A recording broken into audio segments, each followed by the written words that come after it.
Well so good evening to all of you. मेरी आवाज़ सभी को क्लियर आ रही है? बताइए प्लीज़।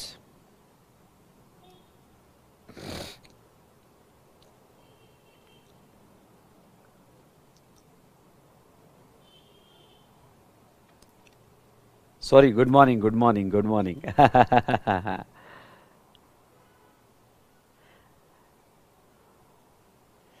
देखो, इवनिंग क्लास की कितनी आदत पड़ गई है मुझे।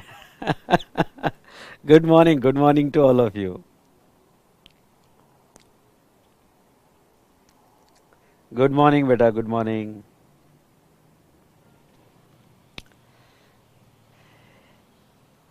क्लासेस इतनी कंटिन्यूस चालू है तो good morning, good afternoon, good evening जो है यहाँ स्टार्ट हो जाता है।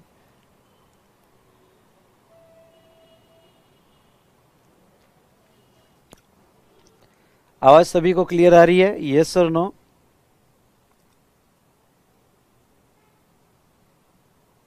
जस्ट अ मिनट बेटा।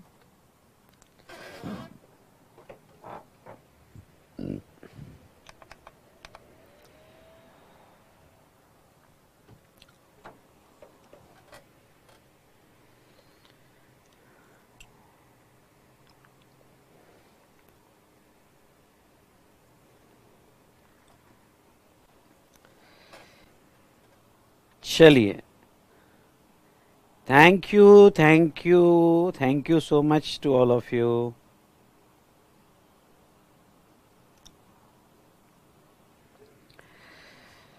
सो स्टार्ट करें। So good morning, good afternoon, good evening to all of you. जो मुझे मॉर्निंग में देख रहे हैं, आफ्टरनून में देख रहे हैं या इवनिंग में देख रहे हैं, मैं आपके साथ हूँ। ऑलवेज एग्जाम तक आपके साथ रहूँगा। चलिए दोस्तों, हम आज का जीएसटी का ये जो सेशन है, ये सेशन हमारा ऑन रजिस्ट्रेशन है और ये सेशन जो रहेगा हमारा जीएसटी का लास्ट सेशन रहेगा। ठीक है, हमारे रिवीजन का, क्योंकि हमारा एक ही चैप्टर बचा था और वो चैप्टर था रजिस्ट्रेशन। ठीक है, यस और नो?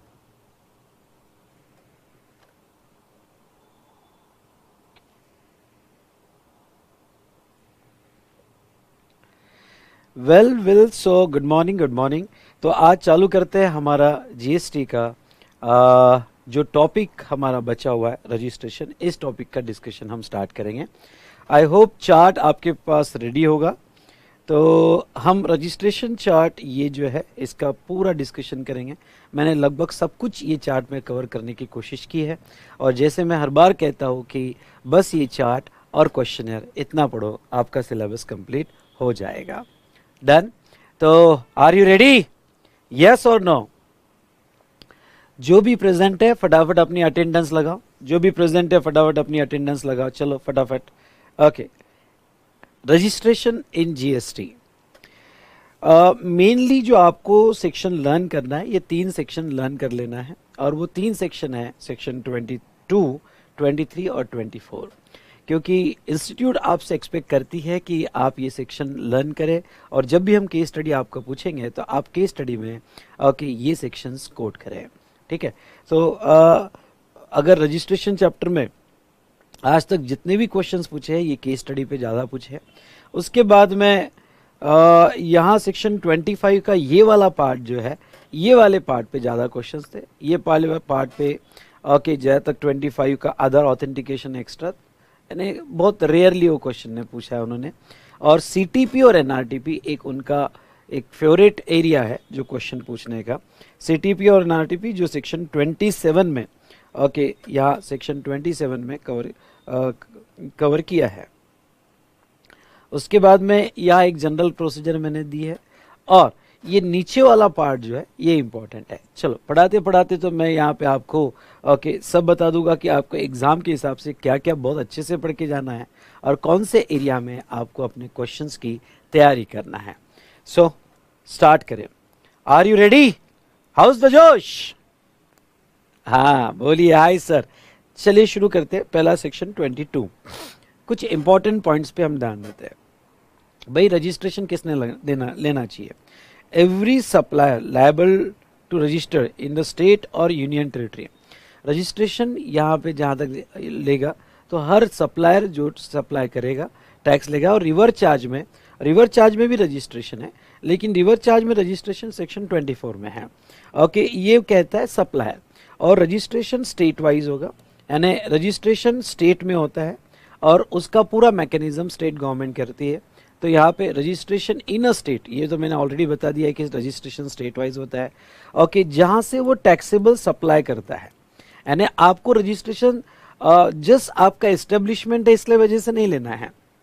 अगर कोई स्टेट में आपके एस्टेब्लिशमेंट है और वो आपका प्लेस ऑफ बिजनेस है जहां से आप टैक्सेबल सप्लाई करते हो, तो वो सिचुएशन में वहां रजिस्ट्रेशन लेना पड़ेगा। आपके लिए एक होमवर्क देता हूं, ये चार्ट के साथ एक स्टिकी नोट्स लगा लेना और वो स्टिकी नोट्स में प्लेस ऑफ बिजनेस की डेफिनेशन लिख लेना, क्योंकि ये चैप्टर में प्लेस ऑफ बिजनेस की डेफिनेशन इंपॉर्टेंट है। तो कुछ स्टिकी नोट्स लगा के प्लेस ऑफ बिजनेस का डेफिनेशन क्या है, या जब कोई भी चैप्टर में अगर आपको ऐसा लगता है कि कुछ डेफिनेशन इंपॉर्टेंट है तो स्टिकी नोट्स लगा के आप यहाँ पे लिख दो। दूसरा, रजिस्ट्रेशन जनरली, ध्यान सुनना, रजिस्ट्रेशन जनरली अगर आपका एग्रीगेट टर्नओवर एक्सीड्स 20 लाख होगा तो करना पड़ेगा। 20 लाख तक आपको रजिस्ट्रेशन कंपलसरी नहीं है, वॉलंटरी आपको लेना है तो ले सकते हो। यानी अगर आपका एग्रीगेट टर्नओवर 5 लाख है, 10 लाख है, तो आप वॉलंटरीली रजिस्ट्रेशन ले सकते हो, लेकिन कंपलसरी रजिस्ट्रेशन नहीं है। इसमें ओके, 2-3 प्रोविजो भी दी है। अगर प्रोविजो हम एक साथ पढ़े तो वो प्रोविजो का कंक्लूजन क्या होता है, एक समरी टेबल में मैंने यहाँ पे फटाफट आपको बना के दे दिया है। Now even though limit 20 lakh रुपए होगी, लेकिन प्रोविजो में कुछ एक्सेप्शंस है, और वो क्या कहते हैं, और बहुत अच्छा टेबल मैंने यहाँ बना के दिया आपको। और ये क्या, मणिपुर, मिजोरम, नागालैंड, त्रिपुरा, अगर ये 4 स्टेट हो गए, सुनिए ध्यान से, हाँ, ये टेबल लर्न करके जाना, ये टेबल ओके वेरी इंपॉर्टेंट भाई, लर्न करके जाने का है, कुछ भी कर लो। ओके, मणिपुर, मिजोरम, नागालैंड, त्रिपुरा होगा, और वो सप्लाई ऑफ गुड्स में एंगेज हो या सप्लाई ऑफ सर्विस में एंगेज हो या बोथ हो, दोनों के लिमिट 10 लाख ही है, यानी 10 लाख तक ही थ्रेशोल्ड लिमिट मिलेगी विदाउट रजिस्ट्रेशन। उसके बाद में आपको रजिस्ट्रेशन करवाना पड़ेगा। अब ये 4 स्टेट का नाम कैसे याद रखना, ओके भाई, त्रिमनी वाला नाग दिखा मुझे, यानी या फिर आप ऐसा भी कर सकते हो, मुझे त्रिमनी वाला नाग दिखा, मुझे मतलब मिजोरम, त्रि मतलब त्रिपुरा, नाग मतलब नागालैंड, ओके नागपुर मत कर देना, नागालैंड, और मनी मतलब मणिपुर। ओके, तो त्रिमनी वाला जो नाग है, ओके यहाँ इसको हमने 10 रुपए मंदिर में चढ़ाए। ओके, तो यहाँ पे वो गुड्स हो या सर्विस हो, ओके आपने 10 रुपए का दूध चढ़ाया, ओके 10 रुपए का दूध चढ़ाया, गुड्स चढ़ाओ, या सर्विस हो, आपने अपनी सर्विस दी, 10 लाख की लिमिट मिलेगी। उसके बाद में other special category of state, ये जो बाकी स्पेशल कैटेगरी ऑफ स्टेट है, पौंडीचेरी, हाँ 2 स्टेट ऐसे, पौंडीचेरी और तेलंगाना, ये नॉर्मल स्टेट है। पौंडीचेरी और तेलंगाना ये नॉर्मल स्टेट है, और उत्तराखंड, मेघालय, अरुणाचल प्रदेश, सिक्किम, इसका अगर कोई मेमोरी टेक्निक बना सकते हो तो बना लेना। ओके, तो यहाँ पे इनको अगर सप्लाई ऑफ गुड्स होगा तो भी 20 लाख और सप्लाई ऑफ सर्विसेज होगा तो भी 20 लाख, 20 लाख के ऊपर लिमिट नहीं है ये स्टेट में। और बाकी सारे state inclusive of 3 special category of state, Assam, Jammu and Kashmir और हिमाचल प्रदेश। ओके, जैसे आपको ये बताया कंपोजिशन लेवी में भी 3 स्टेट वही है, आसाम, जम्मू एंड कश्मीर, हिमाचल प्रदेश। ओके, तो ये जो है जहां तक देखा जाए तो यहाँ पे आपको ध्यान रखने की बात यह है कि यहाँ पे एक्सक्लूसिवली गुड्स में होगे, सुनिएगा, एक्सक्लूसिवली गुड्स में है तो 40 लाख का लिमिट है, 40 लाख का थ्रेशोल्ड है। और अगर वो सर्विस में होगा या गुड्स प्लस सर्विस में होगा तो 20 लाख, क्योंकि आपको याद होगा तो 40 लाख का थ्रेशोल्ड कब मिलता है, अगर वो एक्सक्लूसिवली सप्लाई ऑफ गुड्स में होगा तो 40 लाख का थ्रेशोल्ड मिलता है। नो डाउट 40 लाख की थ्रेशोल्ड की कुछ कंडीशंस है और वो कंडीशंस हम नीचे देखेंगे, मैंने एरो करके बताया है। लेकिन यहाँ पे तो 4 स्टेट 10 ही है, ये स्टेट कुछ भी होने दो 20 ही है, लेकिन बाकी सारे स्टेट ख्याल रखना, पुडुचेरी और तेलंगाना 20 ही है, और उत्तराखंड, मेघालय, अरुणाचल प्रदेश, सिक्किम 20 ही है। और ये बाकी सारे स्टेट की अगर हम बात करें तो बाकी सारे स्टेट में including 3 okay special category of state, Assam, Jammu and Kashmir, Himachal Pradesh, threshold अगर एक्सक्लूसिवली सप्लाई ऑफ गुड्स होगा तो 40, अगर ओके यहाँ पे सर्विस होगी तो 20, और गुड्स प्लस सर्विस होगी तो भी 20। ओके, उससे ज्यादा नहीं मिलेगा। समझा होगा तो जोर से बोलिए यस सर। और जो भी यहाँ पे क्लास अटेंड कर रहे हैं अपनी अटेंडेंस लगाओ। अटेंडेंस कैसे लगाते हैं? लाइक करके, मुझे आपकी अटेंडेंस दिखनी चाहिए। और जो बाद में अटेंड करेंगे वो भी अपनी अटेंडेंस लगाएंगे। बेटा मैं आपके लिए इतनी मेहनत कर रहा हूं तो आपकी भी कुछ जिम्मेदारी बनती है। चलिए, तो यहाँ पे प्रोविजो, एक प्रोविजो क्या है? अगर कोई 40 लाख की लिमिट ले रहा है तो 40 लाख की कुछ कंडीशंस है। पहला, okay, in following cases 40 lakhs limit not available, only 10 और 20 lakhs अवेलेबल। कौन कौन सी? Okay, compulsory, required to take a compulsory registration. ठीक है, अगर आप कंपल्सरी रजिस्ट्रेशन में हो तो फिर तो आपको 10-20 का भी नहीं मिलता है। ओके, ये केस में वो ठीक है, मैंने अलग करना चाहिए था, पर कंपल्सरी रजिस्ट्रेशन में तो फिर 10-20 भी नहीं मिलता है, वो तो आपको रजिस्ट्रेशन कंपल्सरी करना ही पड़ता है। दूसरा, person who taken a voluntary registration. Okay, जिसने वॉलंटरी रजिस्ट्रेशन लिया फिर वो 40 लाख का तो सवाल ही नहीं आता है। हाँ, यहाँ पे एक काम करो, थोड़ा करेक्शन अगर ऐसा कर दिया तो supply of ice cream, paan masala, all tobacco, tobacco product, fly ash, bricks वगैरह, ये जो है आपने कंपोजिशन स्कीम में है तो यहाँ लिखो आप ओनली 20 और 10 lakhs लिमिट अवेलेबल, जो भी आपके स्टेट को लिमिट होगी। ओके, यानी ये जो गुड्स है, आइसक्रीम है, पान मसाला है, टोबैको प्रोडक्ट्स है, फ्लाई ऐश ब्रिक्स और ब्रिक्स फॉसिल वगैरह, जो हमने कंपोजिशन स्कीम में भी देखा था, तो इनको सिर्फ 10 लाख या 20 लाख की लिमिट अवेलेबल है। ओके, पहले दो सिचुएशन में जहां तक बात करें तो कंपल्सरी रजिस्ट्रेशन तो फिर तो यार वहां करना ही पड़ता है, 10-20 की भी नहीं लगती है, और वॉलंटरी रजिस्ट्रेशन तो आपने खुद ने करवा लिया। ओके, और बाकी ये जो गुड्स है, ये गुड्स को 40 लाख, इवन दो ये एक्सक्लूसिवली गुड्स है, पान मसाला एक्सक्लूसिवली गुड्स है, लेकिन यहाँ 40 लाख की लिमिट नहीं मिलेगी, यहाँ 10 या 20 लाख की लिमिट मिलेगी। उसके बाद में एक बहुत इंपॉर्टेंट पॉइंट, ये एमसीक्यू क्वेश्चन में आ सकता है, और वो कौन सा? Person deem exclusive supply of goods even if he has received interest और डिस्काउंट ऑन लोन एडवांसेस और डिपॉजिट। अगर आपको याद होगा तो लोन एडवांसेस और डिपॉजिट का इंटरेस्ट मिल रहा है, तो इंटरेस्ट कंपोजिशन लेवी में, मैंने आपको ये पढ़ा था, कंपोजिशन लेवी में इंटरेस्ट एक्सक्लूड होता है। ओके, पर यहां प्रोविजो क्या कहती है? ओके, ध्यान से सुनना मेरी बात, ध्यान से सुनना मेरी बात। For calculation of threshold, okay, for calculation of threshold interest को ऐड करना पड़ेगा। आपको लिखना है तो साइड में लिख देना, for calculation of threshold interest को ऐड करना पड़ेगा। लेकिन अगर आप एक्सक्लूसिवली सप्लाई ऑफ गुड्स हो और सिर्फ आपको इंटरेस्ट मिल रहा है, इंटरेस्ट से सर्विस है, थोड़ा कॉन्सेप्ट को समझ लो, आप एक्सक्लूसिवली सप्लाई ऑफ गुड्स हो और आपको इंटरेस्ट मिल रहा है और इंटरेस्ट है सर्विस है। कॉन्सेप्ट क्या है कि अगर आपके गुड्स के साथ छोटी सी भी सर्विस हो तो आपको फिर 40 लाख का लिमिट नहीं मिलता है। तो गवर्नमेंट कहती है कि नहीं, अगर ओनली इंटरेस्ट मिल रहा होगा, सुनो ध्यान से, ओनली इंटरेस्ट मिल रहा होगा तो उसको इग्नोर किया जाएगा, ये माना जाएगा डीम टू बी, मतलब ये माना जाएगा कि आप गुड्स में इन्वॉल्व हो। अरे सर, इंटरेस्ट सर्विस है, इवन दो इंटरेस्ट सर्विस है, लेकिन ओनली इंटरेस्ट मिल रहा होगा लोन का, तो ये माना जाएगा कि आप गुड्स में इन्वॉल्व हो, आपकी 40 लाख की लिमिट अफेक्ट नहीं होगी।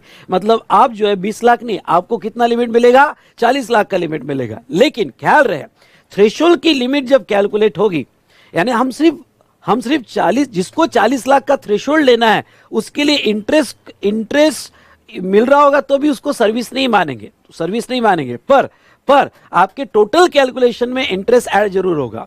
एग्जांपल के तौर पे आपका सप्लाई ऑफ गुड्स है 38 लाख, सुनिए, सप्लाई ऑफ गुड्स है 38 लाख और इंटरेस्ट होगा 1 लाख, यानी 39 लाख होगा।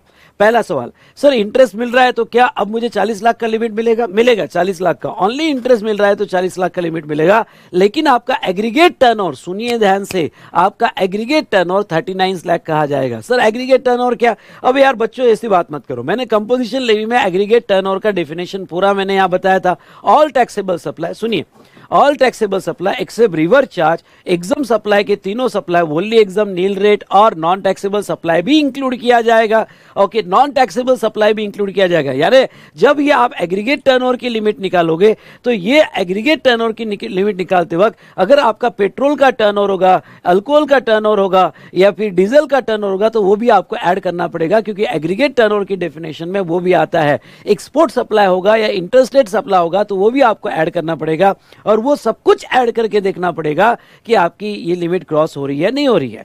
तो ख्याल रहे, इंटरेस्ट का ये पॉइंट आपके ख्याल में आना चाहिए कि भाई 40 लाख का मुझे थ्रेशोल्ड लेना है, तो इंटरेस्ट मिल भी रहा होगा तो भी गवर्नमेंट अपनी आंखें बंद करेंगी कि गवर्नमेंट कह रही है कि नहीं, इंटरेस्ट चलता है, लेकिन आपके टोटल एग्रीगेट टर्नओवर के कैलकुलेशन में इंटरेस्ट को ऐड किया जाएगा। ओके, समझा होगा तो बोलिए यस सर, समझ में आ गया, मजा आ गया। एमजेड एनजेड टाइप कीजिए, मतलब मजा आ गया। ओके, और अपनी फटाफट अटेंडेंस लगाइए, और जो बाद में मुझे देख रहे हैं अपनी अटेंडेंस जरूर लगाना, अटेंडेंस लगाना मत भूलना। ओके, तो मैं समझ जाऊंगा कि आपने, जितने भी लोगों ने अटेंडेंस लगाई, मतलब मैं समझ जाऊंगा कि आपने मेरा लेक्चर अटेंड किया और इसका ज्यादा से ज्यादा फायदा लिया है। ओके, तो चलिए अब उसके बाद में नेक्स्ट इंपॉर्टेंट पॉइंट क्या है? Next important point, supply made by agent on the behalf of principal to be added in aggregate turnover of the agent. Okay, जैसे आपको एक बात बताता हूं, हमने देखा था, हमने यहाँ पे क्या देखा था? हमने यहाँ पे ये देखा था, अगर आपको पैरा 3 याद होगा, para 3 of the schedule 1। Okay, जब भी कोई सप्लाई प्रिंसिपल टू एजेंट होता है, अरे प्रिंसिपल टू एजेंट होगा, तो वो स्टॉक ट्रांसफर पे जीएसटी आएगा कि नहीं आएगा? ये किसके बेस पर था? ये इसके बेस पर था कि आगे एजेंट इनवॉइस किसका बना रहा है। अगर आगे एजेंट इनवॉइस खुद का बना रहा है तो यहाँ पे स्टॉक ट्रांसफर सप्लाई बोला जाएगा, और आगे एजेंट जो है, सुनिए, आगे एजेंट जो है इनवॉइस खुद का नहीं बना रहा है, प्रिंसिपल का बना रहा है, तो स्टॉक ट्रांसफर सप्लाई नहीं बोला जाएगा। ओके, तो उसमें मैंने ये कहा था कि जब एजेंट खुद का इनवॉइस बनाता है तो कंपलसरी रजिस्ट्रेशन है। ध्यान से सुनो, एजेंट खुद का इनवॉइस बनाता है तो कंपलसरी रजिस्ट्रेशन है। चलो मैं इसको थोड़ा आपको एग्जांपल लेके समझाने की कोशिश करता हूं। मेरे पास अगर नोट्स होगी, 2 मिनट में पुरानी नोट देख लेता हूं, अगर होगी तो मैं आपको समझाने की कोशिश करता हूं।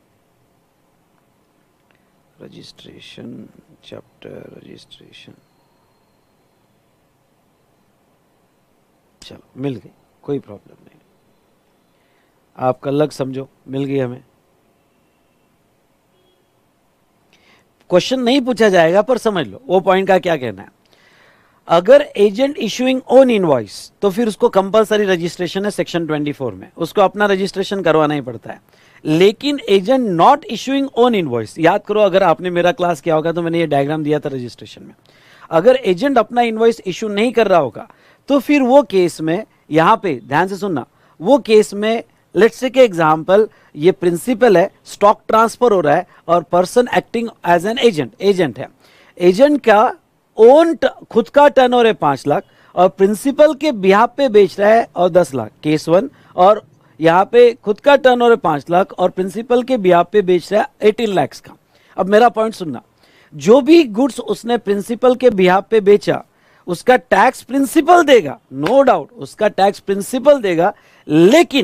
लेकिन जब हम सेक्शन 22 में, आई रिपीट, जब हम सेक्शन 22 में थ्रेशोल्ड निकालेंगे तो एजेंट के कैलकुलेशन करते वक्त उसने जो प्रिंसिपल के बिहाफ पे सेल किया वो भी ऐड करेंगे। ओके, कैलकुलेट करते वक्त उसने जो प्रिंसिपल के बिहाफ पे सेल किया वो भी ऐड करेंगे। मतलब एजेंट का एग्रीगेट टर्नओवर कितना हुआ? 15 लाख। फिर से एक बार, इवन दो ऐसा एजेंट जो इनवॉइस प्रिंसिपल के नाम का दे रहा है उसका टैक्स प्रिंसिपल देगा, लेकिन गवर्नमेंट बड़ी चालाक है, टैक्स दे रहा होगा प्रिंसिपल, लेकिन भाई एजेंट ने ओके जो भी प्रिंसिपल के बिहाफ पे सेल किया होगा वो उसके एग्रीगेट टर्नओवर में इंक्लूड किया जाएगा। मतलब ये ऐड करके देखा जाएगा कि उसने रजिस्ट्रेशन लेना चाहिए या नहीं लेना चाहिए। मतलब 5 + 10 यानी 15, तो ओके 20 लाख के नीचे नहीं लो। अगर 5 + 18 यानी 23 20 लाख के ऊपर है तो रजिस्ट्रेशन ले लो। अगर वो 40 लाख की लिमिट होगी, एक्सक्लूसिव सप्लाई ऑफ गुड्स होगा तो 40 लाख की लिमिट अप्लाई करना पड़ेगा। यानी टैक्स तो देगा प्रिंसिपल, लेकिन एग्रीगेट टर्नओवर किसमें ऐड होगा? एजेंट में। और एजेंट अगर खुद का इनवॉइस दे रहा है तो वो केस में तो फिर भाई यहाँ पे कंपलसरी रजिस्ट्रेशन है, और कंपलसरी रजिस्ट्रेशन है तो वो केस में तो ओके जहां तक देखा जाए तो सेक्शन 24 में आ जाता है। आई होप आपको समझा होगा तो एजेंट का ए टाइप कीजिएगा। और आई नीड इंटरैक्टिव सेशन बेटा, नहीं तो मजा कैसे आएगा? मैं अकेला बड़बड़ कर रहा हूँ, आप सुन रहे हो, मजा कैसे आएगा? ओके, मुझे समझेगा कि मैं जो स्पीड में आपको पढ़ा रहा हूँ या जो कोशिश कर रहा हूँ यहाँ पे कि हमारे लिमिटेड टाइम में मैक्सिमम कॉन्सेप्ट कवर हो जाए। ओके, ये तभी समझेगा जब आप रिप्लाई करोगे। ओके, तो ये एजेंट वाला क्लॉज समझ में आया होगा तो ए टाइप कीजिए, और नहीं समझ में आया होगा तो अभी इतना ही टाइम है हमारे पास, इससे ज्यादा टाइम तो है नहीं, आपके बुक्स में मैंने दिया हुआ है तो वो आपने पढ़ लेना है। ओके, चलिए उसके बाद में supply made by job worker on the behalf of principal not to be added in aggregate turnover of job worker. Okay, क्या होगा कि बहुत सी बार जॉब वर्कर, हाँ अगर जॉब, ध्यान से सुनना, ओके जॉब वर्कर होगा और एजेंट होगा, दोनों में फर्क है। ओके, बस आप इतना याद रखो, एजेंट के टर्नओवर में ऐड होता है और जॉब वर्क के टर्नओवर में ऐड नहीं होता है। मतलब समझ लो कि मुझे गुड्स दिया गया, मैं जॉब वर्क करूं, उसके ऊपर जॉब वर्क कर रहा हूं और प्रिंसिपल के बिहाफ पे डिलीवर कर रहा हूं, तो इसके लिए स्पेसिफिक सेक्शन है ओके 143 कि वो टर्नओवर जॉब वर्क का नहीं माना जाएगा और जॉब वर्क के इसमें ऐड नहीं होगा, ठीक है। और उसके बाद में लास्ट पॉइंट सेक्शन 22 का अगर हम बात करें तो when business carried out by a taxable person transfer whether the account of succession or otherwise, then transferee or successor shall take a new registration. Okay, अगर लास्ट पॉइंट यहाँ पे section 22 में यह है कि अगर कोई रीजन की वजह से आपने बिजनेस ट्रांसफर कर दिया किसी और को या आपके सक्सेसर को ट्रांसफर होगा तो पैन बदल जाता है और पैन बदल जाता है तो उसको नया रजिस्ट्रेशन लेना पड़ता है।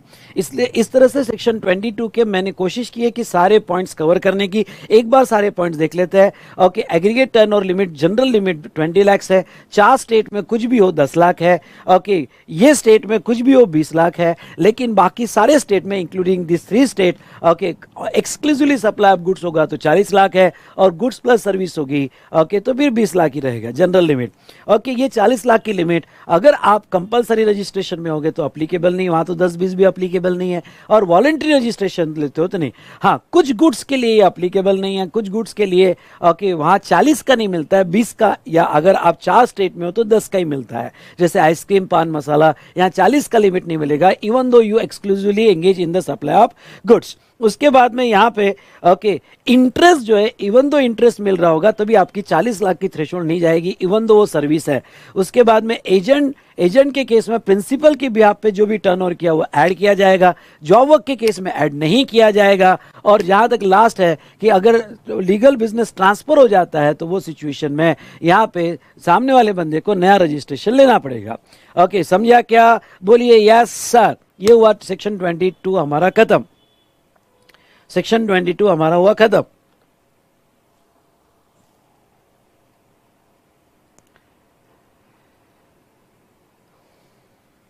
अब आइए सेक्शन 23 में, person not liable for registration. Very very very very very very important भाई। ओके, ये तो आप रेगुलर बुक से भी पढ़ के जाना, इसके ऊपर इंस्टीट्यूट का फेवरेट एरिया है, इसके ऊपर क्वेश्चन पूछते हैं। और मैं आपको कह दूं, रिटर्न हुआ, रजिस्ट्रेशन हुआ, मैं इतने अच्छे से रिविजन ले रहा हूं तो मार्क्स नहीं छोड़ने का बॉस। ओके, मार्क्स तो लेके रहने का। ओके, चलिए section 23 not liable for registration. कुछ केसेस ऐसी है कि क्यों ना आपका टर्नओवर 20 लाख के ऊपर चले जाए, 40 लाख के ऊपर चले जाए, करोड़ों में चले जाए, 200-300 करोड़ हो जाए, लेकिन गवर्नमेंट कहती है कि नाम नन्ना रजिस्ट्रेशन करना मत। ओके, अगर रजिस्ट्रेशन नहीं तो आप टैक्सेबल पर्सन नहीं, अगर आप टैक्सेबल पर्सन नहीं तो जीएसटी देने की कोई जरूरत भी नहीं है। ओके, तो ओके जीएसटी देने की आपको कोई जरूरत नहीं है। तो चलिए दोस्तों, अब यहाँ पे देखते हैं कि कौन कौन सी केसेस ऐसी है कि जहां ओके रजिस्ट्रेशन लेने की बिल्कुल भी जरूरत नहीं है। ओके, लर्न कर लेना। पहला केस है okay, you are engage exclusively. भाई ये एक्सक्लूसिवली वर्ड ध्यान रखना, exclusively supply not liable to tax और only exam from tax. Not liable to tax मतलब non taxable supply, non taxable supply, और ओनली एग्जाम्प्ट मतलब आपका नील रेट है एग्जाम सप्लाई। ओके, यानी अगर आप अल्कोहल, पेट्रोल उसमें ही बिजनेस करते हो तो वो केस में आपको जीएसटी में रजिस्ट्रेशन लेने की जरूरत नहीं है, उसमें जीएसटी लगता भी नहीं है, नॉन टैक्सेबल सप्लाई। या फिर कोई ऐसा सप्लाई जो टैक्सेबल है बट एग्जम्प्ट है, जैसे बुक्स हो गई एग्जम्प्ट है, okay, health care service, hospital की सर्विस एग्जम्प्ट है, ओके, या एग्रीकल्चर सर्विस एग्जम्प्ट है, या कोई गुड्स होगा वेजिटेबल वगैरह एग्जम्प्ट है, तो एग्जम्प्ट या नील रेट होगा। और आप उसके अलावा कोई सप्लाई नहीं करते हो अंडर सेम रजिस्ट्रेशन, कसम खाता हूं कि उसके अलावा कोई मेरा सप्लाई नहीं है, ये एक्सक्लूसिव वर्ड बड़ा इंपॉर्टेंट है। तो अगर उसके अलावा आपका कोई भी सप्लाई नहीं होगा दोस्तों तो ओके क्या, तो यहां पे ऐसे सिचुएशन में आपको जो है रजिस्ट्रेशन लेने की जरूरत नहीं है। सर अगर मेरा टर्नओवर 400 करोड़ हुआ तो भी नहीं, अगर सर मेरा टर्नओवर 500 करोड़ हुआ तो भी नहीं। ओके, बट ये दो कंडीशन आपकी फुलफिल होनी चाहिए। दूसरा क्या है बेटा? दूसरा एग्रीकल्चरिस्ट, ध्यान से सुनिएगा। अगर आप इंडिया के एग्रीकल्चरिस्ट हो तो आपको ओके कितना भी टर्नओवर हो, गवर्नमेंट कहती है कि इंडिया का जो एग्रीकल्चरिस्ट है वो यहां पे to the extent of supply produce out of cultivation of land. Okay, ख्याल रहे वो एग्रीकल्चरिस्ट और उसका खुद का प्रोड्यूस होना चाहिए, खरीदेवा नहीं, उसका खुद का प्रोड्यूस हुआ होगा फ्रॉम कल्टीवेशन ऑफ लैंड, तो वो केस में उसका वो कितना भी बिजनेस करेगा तो वो आपके एग्रीगेट टर्नओवर में नहीं लिया जाएगा, एग्रीगेट टर्नओवर में नहीं लिया जाएगा। एग्रीकल्चर की डेफिनेशन नीचे मैंने दी है, लर्न करने की जरूरत नहीं है, आपको ऊपर की सिचुएशन लर्न करनी पड़ेगी, पर ये लर्न करने की कोई जरूरत नहीं है। बट एग्रीकल्चर मतलब इंडिविजुअल या एचयूएफ आएगा जो खुद या फैमिली या फिर अपने लेबर को वेजेस पे अपॉइंट करके कल्टीवेशन कर रहा है, उससे प्रोड्यूस निकाल रहा है और प्रोड्यूस निकाल के मार्केट में बेच रहा है, उसे एग्रीकल्चरिस्ट माना जाएगा। जो एग्रीकल्चरिस्ट उसको नहीं माना जाएगा कि जो एग्रीकल्चर प्रोडक्ट लेके बेच रहा है, नहीं, आप खुद प्रोड्यूस करके कल्टीवेट करके बेच रहे हैं उसको एग्रीकल्चरिस्ट माना जाएगा। लेकिन अगर आप मटेरियल पढ़ोगे और मेरा भी मटेरियल पढ़ोगे तो इंस्टीट्यूट का यहाँ पे एक क्लैरिफिकेशन है। सर क्या क्लैरिफिकेशन इंस्टीट्यूट का एक क्लैरिफिकेशन यहाँ पे ये है कि ओनली आपका इनकम एग्रीकल्चर प्रोड्यूस से होना चाहिए। सर अगर मेरा टर्न और एग्रीकल्चर प्रोड्यूस से नहीं, जैसा मैं भी एग्रीकल्चरिस्ट हूं भाई, मेरे नाम पे लैंड है, मैं भी एग्रीकल्चरिस्ट हूं, मेरे नाम पे लैंड है, ओके, तो क्या अब लेट्स टेक एग्जांपल, मेरा कोचिंग से बिजनेस है, ओके, 18 लाख, कोचिंग से 18 लाख और एग्रीकल्चर प्रोड्यूस से है, ओके, 4 लाख। तो ऐसे केस में क्या होगा, ऐसे केस में फिर वो ऐड हो जाएगा, क्योंकि वो एग्रीकल्चर प्रोड्यूस वाला एग्जाम सप्लाई एग्रीगेट टर्नओवर में ऐड हो जाएगा। सुनो, बहुत इंपॉर्टेंट बात बोल रहा हूं मैं, ओके, अगर आपका एक्सक्लूसिवली एग्रीकल्चरिस्ट होगा तो आपको रजिस्ट्रेशन लेने की जरूरत नहीं है, लेकिन आपका एग्रीकल्चरिस्ट के साथ कुछ और टैक्सेबल इनकम होगी तो फिर आपका एग्रीगेट टर्नओवर में टोटल हो जाएगी, और टोटल हो जाएगी और सेक्शन 22 पिक्चर में आ जाएगा। ओके, सेक्शन 23 आपको तभी बचाता है जब एक्सक्लूसिव और कुछ नहीं होना चाहिए, बस उतना ही होना चाहिए, उसके अलावा आपका दूसरा कोई टर्नओवर होना चाहिए, तो वो सिचुएशन में आपको जीएसटी में रजिस्ट्रेशन करने की कोई भी जरूरत नहीं है। ओके, तो चलिए ये हुआ सेकंड। अब बात करते हैं थर्ड की। Third, person who are only engage in the making supply on which a tax liable to be paid under reverse charge, मतलब ऐसा पर्सन कि जो सप्लाई कर रहा है जिसका टैक्स रिवर्स चार्ज में है। फॉर एग्जांपल, कौन कौन से ऐसे पर्सन है जो सप्लाई कर रहे हैं पर उसका टैक्स रिवर्स चार्ज में है? याद करो भाई, याद करो। ओके, हमने अगर आपको याद होगा तो जीटीए देखा था।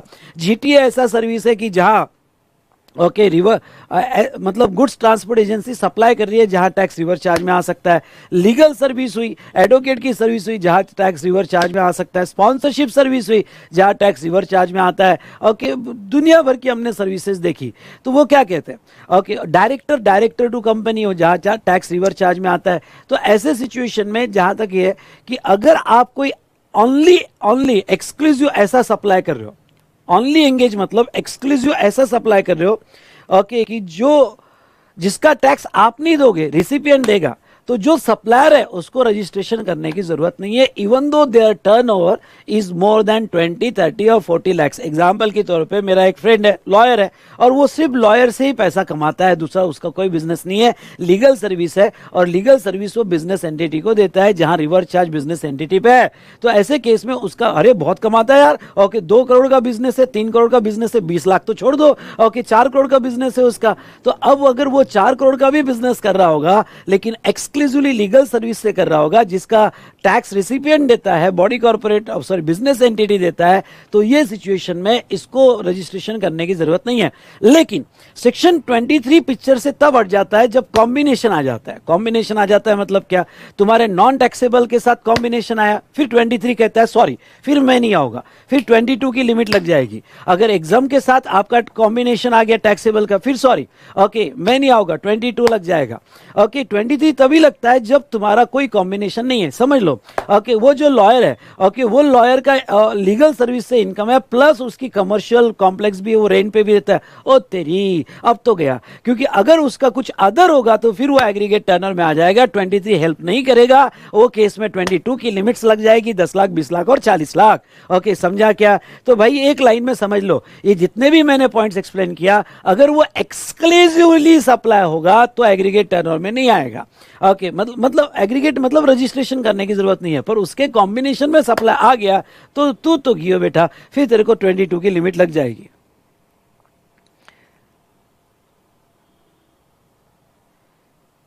चलिए, ये क्लियर हुआ आपको? यस और नो? पहले ये बताओ कि ये क्लियर हुआ कि नहीं हुआ? यस और नो? 23 क्लियर हो गया? Yes sir. चलो आगे बढ़ते हैं।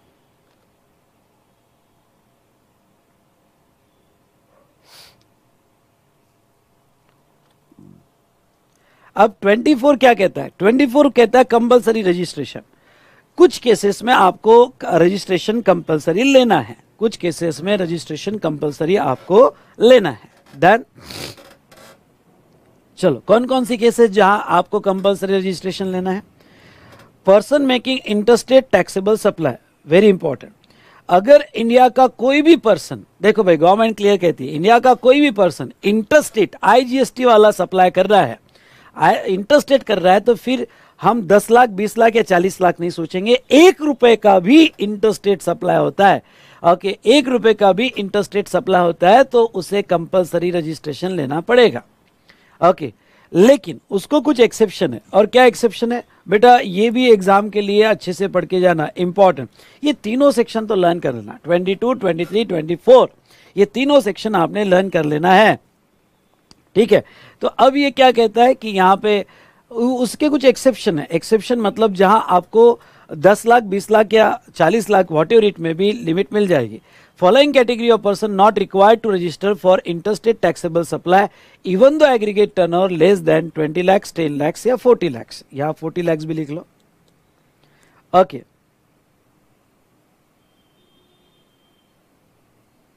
ओके, तो अभी ये लाइन को समझ लो, ये लाइन को, ओके, ये लाइन को आप समझ लो कि आप अगर इंटरस्टेट सप्लाई करते हो तो आपका टर्नओवर 1 रुपया भी होगा तो भी रजिस्ट्रेशन करना पड़ेगा। पर इसके 3 एक्सेप्शंस है, ये याद रख के जाना, 3 एक्सेप्शंस है। मतलब क्या? मतलब ये है कि ये 3 के केस में आपको थ्रेशोल्ड मिलेगा, ये 3 के केस में थ्रेशोल्ड अवेलेबल। लिखना हो तो लिख दो कि 3, that is threshold available, that is threshold available, threshold available in following 3 cases. पहला क्या? Person making interstate supplies of taxable service, very good, very important. मतलब क्या कि अगर वो सर्विस दे रहा होगा तो उसे इंटरस्टेट दे रहा है और सर्विस दे रहा है तो उसको 10, 20, 40 लाख की लिमिट मिल जाएगी। सर्विस के केस में 40 लाख है ही नहीं, 20 लाख ही है या 10 लाख ही है, तो वो केस में यहाँ पे ओके इंटरस्टेट सर्विस प्रोवाइडर वालों को ओके यहाँ पे थ्रेशोल्ड लिमिट मिल जाएगी, ओके, यानी थ्रेशोल्ड लिमिट तक टैक्स देने की जरूरत नहीं। मतलब क्या हुआ? मतलब ये हुआ कि ये जो इंटरस्टेट वाला कंडीशन है, okay, only applicable to goods, only applicable to क्या? गुड्स, गुड्स को ही अप्लीकेबल है। क्यों? क्योंकि आप सर्विस देते हो तो आपको थ्रेशोल्ड मिल जाएगा। दूसरा, person making interstate taxable supply of handicraft goods. अब देखो, अब एक बात तो क्लियर हो गई कि कंपलसरी रजिस्ट्रेशन अगर इंटरस्टेट होगा और गुड्स का होगा तो ही कंपलसरी रजिस्ट्रेशन आएगा, सर्विस के केस में नहीं आएगा। लेकिन दूसरी बात क्या है? वो हैंडीक्राफ्ट गुड्स को प्रोटेक्ट करना चाहते हैं। अब हैंडीक्राफ्ट गुड्स को प्रोटेक्ट क्या करना चाहते हैं कि इसके पीछे मैंने लॉजिक भी आपको बताया था कि भाई हिली एरिया है, हिली एरिया में जो हैंडीक्राफ्ट गुड्स बनते हैं, जैसे हिमाचल हुआ, उत्तराखंड हुआ, ओके, असम हुआ, मणिपुर हुआ, तो वो अपने स्टेट में हैंडीक्राफ्ट गुड्स बेचते ही नहीं है क्योंकि उनके स्टेट में हैंडीक्राफ्ट गुड्स बेचा ही नहीं जाता। वो छोटे छोटे लोग होते हैं और वो दूसरे स्टेट में जाके रास्तों पर अपने हैंडीक्राफ्ट गुड्स बेचते हैं।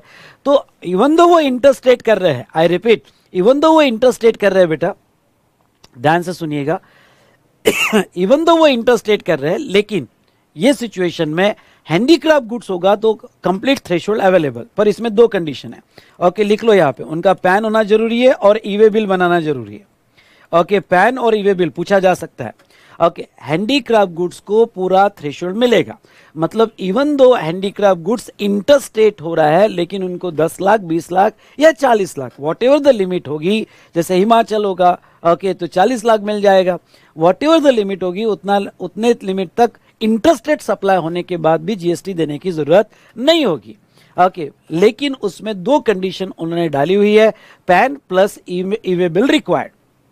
उसके बाद में job worker engage in making interstate supply of service होगा तो वो सिचुएशन में आपको रजिस्ट्रेशन लेना पड़ेगा।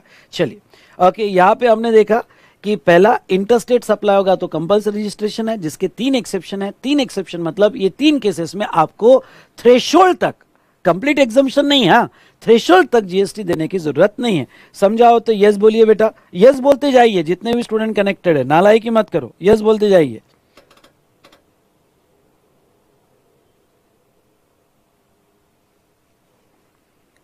ओके, उसके बाद में सेकंड, अगर आप कैजुअल टैक्सेबल पर्सन होगे, सीटीपी आगे पढ़ा होगा, सीटीपी यानी क्या होता है, कैजुअल टैक्सेबल पर्सन होगे, तो वो सिचुएशन में आपको कंपलसरी रजिस्ट्रेशन है, वो सिचुएशन में कंपलसरी रजिस्ट्रेशन है। लेकिन उसको भी एक एक्सेप्शन है, अगर आप सीटीपी हैंडीक्राफ्ट गुड्स के होगे, आप सीटीपी हैंडीक्राफ्ट गुड्स के होगे, तो वो केस में आपको थ्रेशोल्ड मिल जाएगा।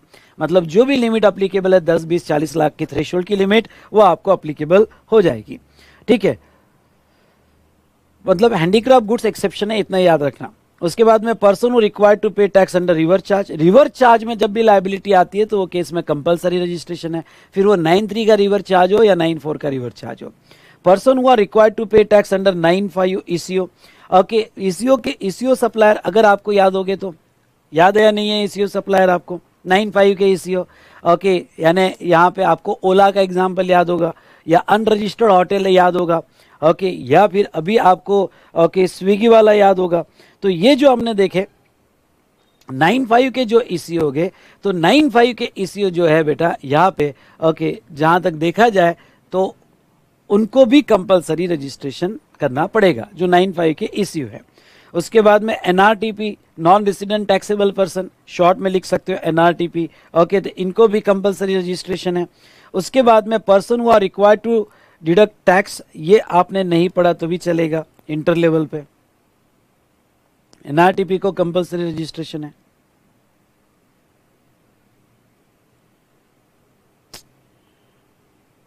हाँ, और ये वाला पर्सन, सॉरी 2 मिनट रुक जाना,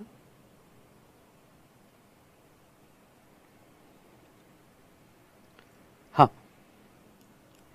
ये वाला जो है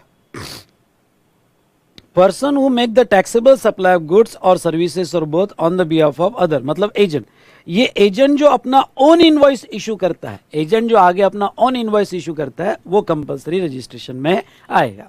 बाकी का आपको पढ़ने की जरूरत नहीं है, ये इंटर लेवल पे अप्लीकेबल नहीं है, आपके मटेरियल में दे दिया है। ठीक है, ये तो मैंने यहाँ इसलिए दिया क्योंकि कुछ बच्चों के नोट्स में मैंने दिया हुआ था, इसलिए मैं अभी बता देता हूँ। बाकी कंपलसरी रजिस्ट्रेशन आपको पढ़ने की ज़रूरत नहीं है, बस आपको मेनली यहाँ पे 6 आइटम्स पढ़ने की ज़रूरत है। पहला interstate supply, CTP, NRTP, reverse charge, ECO, और नेक्स्ट एजेंट जो अपना इनवॉइस इशू कर रहा है उसको यहाँ पे कंपलसरी रजिस्ट्रेशन देना पड़ेगा। ठीक है, चलिए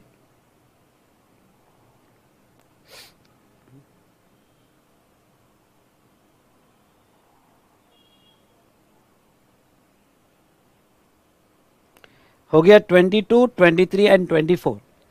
अब बेटा यहाँ पे मैंने जो स्पीड में आपको पढ़ाया वो स्पीड मतलब नॉर्मल स्पीड ही थी, लेकिन अगर आप ये चार्ट बुक में ये एक्सपेक्ट करते हो कि मैं आपको एक एक बात समझाऊँ, समझाने के लिए तो टाइम नहीं है, रिवाइज करने के लिए टाइम है।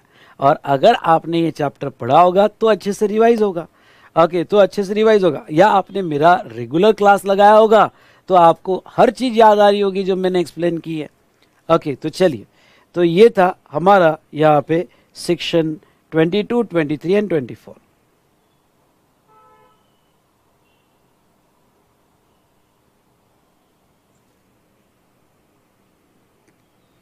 अब आ जाओ आप सेक्शन 25 पे, सेक्शन 25 पे आ जाओ। पहले प्रोसीजर देख लेते, चलो ये इंपॉर्टेंट पार्ट है, ये अच्छे से पढ़ के जाना। Timeline for application of registration, a person who is liable to registered, सुनिए, person who is liable to register under section 22 और 24, मतलब 22 क्या था भाई, थ्रेशोल्ड पे रजिस्ट्रेशन, 24 क्या था, थ्रेशोल्ड वेशोल्ड छोड़ो, 1 रुपए का भी टर्न और किया आपने, इंटरस्टेट, सीटीपी, एनआरटीवी वगैरह या रिवर चार्ज, कंपलसरी रजिस्ट्रेशन तब के तब अप्लाई करना पड़ेगा। तो अगर आप 22 और 24 में रजिस्ट्रेशन करते हो तो आपको रजिस्ट्रेशन स्टेट में करना पड़ेगा, और रजिस्ट्रेशन आपको within 30 days from the date on which become liable for registration, यानी जिस दिन आप लायबल हुए, लायबल कब हुए, जब आपने 20 लाख, 10 लाख या 40 लाख क्रॉस कर दिया, या फिर आप कंपलसरी रजिस्ट्रेशन में आ गए, तो जिस दिन भी आपने लायबल हुए वहां से 30 दिन के अंदर अंदर आपको, यहाँ पे सुनो, वहां से 30 दिन के अंदर आपको रजिस्ट्रेशन करना पड़ेगा। यूनिट इन एसईजेड और एसईजेड डेवलपर। एसईजेड मतलब स्पेशल इकोनॉमिक जोन, ये एक्सपोर्ट जोन होते हैं। ओके, यानी स्पेशल जोन बनाए जाते हैं जहां यूनिट्स होते हैं आपके, आपकी फैक्ट्रीज होती है, आपकी ट्रेडिंग कंसर्न होते हैं और वो एक्सपोर्ट में इन्वॉल्व होते हैं।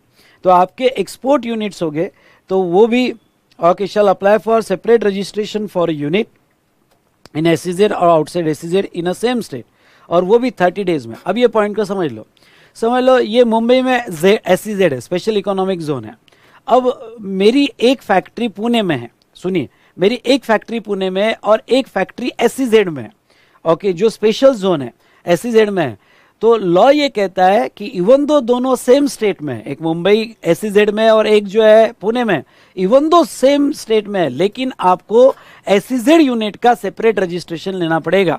अरे सर सिंगल रजिस्ट्रेशन नहीं, यहां नहीं चलेगा। अगर कोई भी यूनिट आपका एसईजेड में है तो उसका आपको सेपरेट रजिस्ट्रेशन लेना ही पड़ेगा। उसके बाद में person making taxable supply in territorial water, ये आपके लिए इतना इंपॉर्टेंट नहीं है। ओके, टेरिटोरियल वाटर में कोई सप्लाई हो रहा है तो उसके नियरेस्ट जो आपका कोस्टल पोर्ट होगा, जैसे ओके टेरिटोरियल वाटर में कोई सप्लाई हो रहा है तो नियरेस्ट गोवा होगा, नियरेस्ट महाराष्ट्र होगा, नियरेस्ट गुजरात होगा, जो भी नियरेस्ट होगा ओके वहां उसको रजिस्ट्रेशन लेना पड़ेगा। और सीटीपी और एनआरटीपी इसको हम आगे डिस्कस करेंगे। सुनिए, सीटीपी और एनआरटीपी इसको हम आगे डिस्कस करेंगे। ओके, ये भी स्टेट वाइज लेते हैं। और वेरी वेरी इंपॉर्टेंट, ध्यान सुनना, अगर आप कैजुअल टैक्सेबल पर्सन हो या फिर आप एनआरटीपी हो तो आपको 30 दिन नहीं, आपको 5 days prior to commencement of business, सुनिएगा, 5 days prior to commencement of business आपको रजिस्ट्रेशन लेना पड़ेगा। ओके, आई रिपीट, अगर आप सुनो, आई रिपीट, अगर आप सीटीपी और एनआरटीपी हो, नॉर्मली क्या होता है, जिस दिन आप लायबल हुए वहां से 30 दिन में रजिस्ट्रेशन है, लेकिन सीटीपी एनआरटीपी होगा तो 5 डेज बिफोर रजिस्ट्रेशन लेना पड़ेगा। नाउ चलो आगे आते हैं, पैन। ओके, क्या सर जीएसटी रजिस्ट्रेशन के लिए पैन होना जरूरी है? बिल्कुल, विदाउट पैन आप रजिस्ट्रेशन नहीं ले सकते, लेकिन दो उसके एक्सेप्शंस है। एक्सेप्शंस बेटा अच्छे से पढ़ के जाना, क्यों? क्योंकि इंस्टीट्यूट का ध्यान एक्सेप्शन पे ज्यादा होता है। दो उसके एक्सेप्शन है। एक, ओके अगर आप टीडीएस की प्रोविजन में आते हो, वो इंटर लेवल पे अप्लीकेबल नहीं है, फाइनल लेवल पे अप्लीकेबल है। ओके, तो अगर आप टीडीएस की प्रोविजन में आते हो तो फिर वो सिचुएशन में आपको विदाउट पैन रजिस्ट्रेशन, उसके अपना अलग फॉर्म है। और आप एनआरटीपी हो, एनआरटीपी मतलब नॉन रेसिडेंट टैक्सेबल पर्सन, ये याद रखना, इस पे एमसीक्यू क्वेश्चन आते हैं। अगर आप एनआरटीपी हो तो आपके पास पैन नहीं होगा क्योंकि आप नॉन रेसिडेंट पर्सन हो, तो वो केस में आपके पासपोर्ट के बेस पे आपको रजिस्ट्रेशन दिया जाएगा। उसके बाद में रजिस्ट्रेशन इन स्टेट। ओके, मैं आपको ये पहले भी पढ़ा चुका हूं और अभी पढ़ा देता हूं कि लॉ तो ये कहता है कि आप single registration low in a state, यानी स्टेट वाइज एक ही रजिस्ट्रेशन लो। अगर मेरी एक स्टेट में 20 ब्रांचेस है तो 20 ब्रांचेस का अलग अलग रजिस्ट्रेशन लेने की जरूरत नहीं है। ओके, सबका मिला के आप सिंगल रजिस्ट्रेशन स्टेट वाइज ले सकते हो, लेकिन आपको रजिस्ट्रेशन स्टेट वाइज लेना जरूरी है। जैसे महाराष्ट्र का महाराष्ट्र में, राजस्थान का राजस्थान में, गुजरात का गुजरात में, और वॉट एवर। तो स्टेट वाइज रजिस्ट्रेशन आपको कंपलसरी है, पर सेम स्टेट में आपकी कितनी भी ब्रांचेस हो और कितने भी अलग अलग बिजनेस हो, अंडर सेम पैन, अंडर क्या बेटा, सेम पैन, तो वो सिचुएशन में आप सिंगल रजिस्ट्रेशन लिया तो भी चलेगा। लेकिन ओके, लेकिन अगर आपको सेम स्टेट में, अगर आपको सेम स्टेट में मल्टीपल रजिस्ट्रेशन लेना है तो वो आपकी मर्जी, हम फोर्स नहीं करेंगे। मे बी ग्रांटेड, मतलब आपको समझ लो मेरी एक ब्रांच ओके पुणे में, दूसरी ब्रांच नागपुर में, तीसरी ब्रांच यहाँ पे मुंबई में है।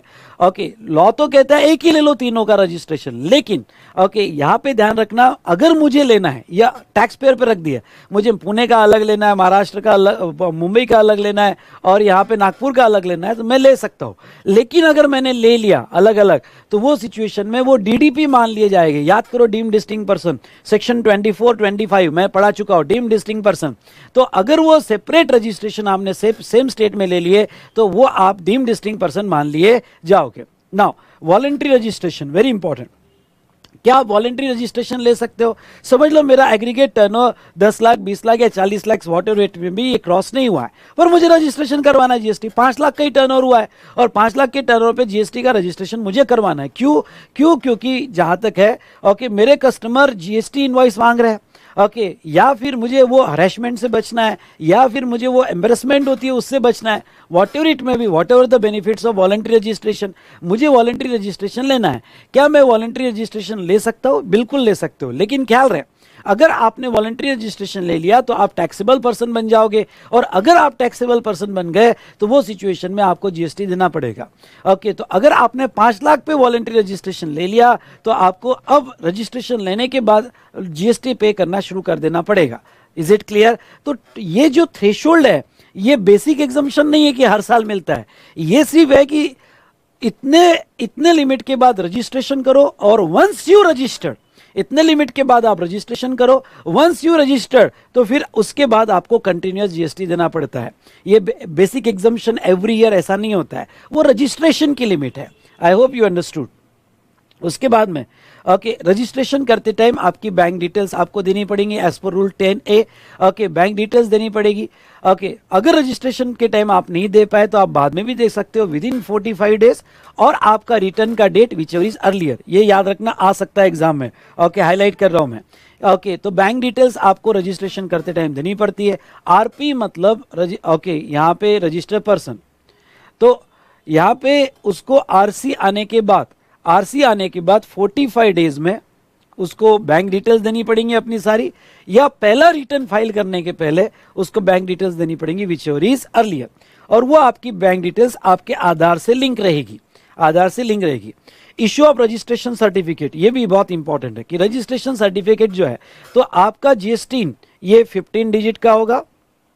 उसके बाद में ओके, आपकी जो भी आरसी आएगी, आरसी मतलब रजिस्ट्रेशन सर्टिफिकेट, वो आप प्रॉपरली जीएसटीएन नंबर वगैरह नेम बोर्ड पे प्रोमिनेंट प्लेस पे लिख देना, जिसमें आपकी प्रिंसिपल प्लेस ऑफ बिजनेस और additional place of business. Principal मतलब क्या कि जैसे नागपुर में, सॉरी महाराष्ट्र में मेरी 20 ब्रांचेस है, अब 20 में से प्रिंसिपल पूना है तो उसका डिटेल्स देना पड़ता है, Poona principal place of business है और बाकी सब एडिशनल प्लेस ऑफ बिजनेस है अंडर द सेम रजिस्ट्रेशन, उसकी सारी डिटेल्स आपको देनी पड़ेगी।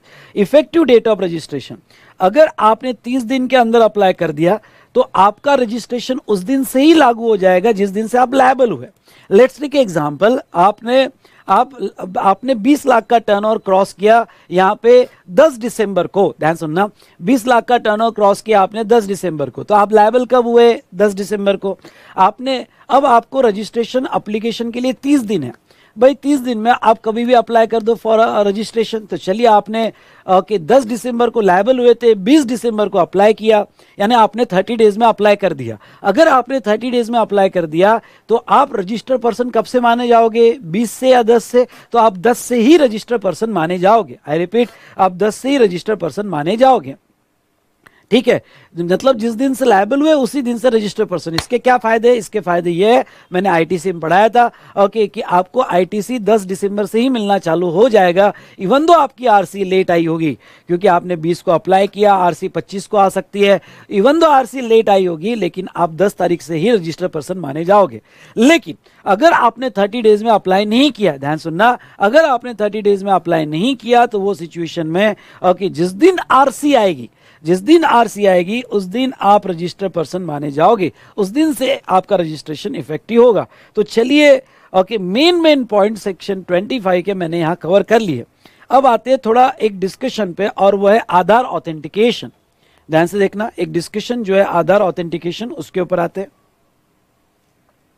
यहां पे देखिए ऑब्जेक्ट, तो यहाँ पे आधार ऑथेंटिकेशन, इसको प्रायोरिटी बी में रखना, इसके मेन डिस्कशन समझ लो। और इसमें ओके, एक रूल 10B आया, अमेंडमेंट थी, वो अमेंडमेंट अच्छे से पढ़ के जाना।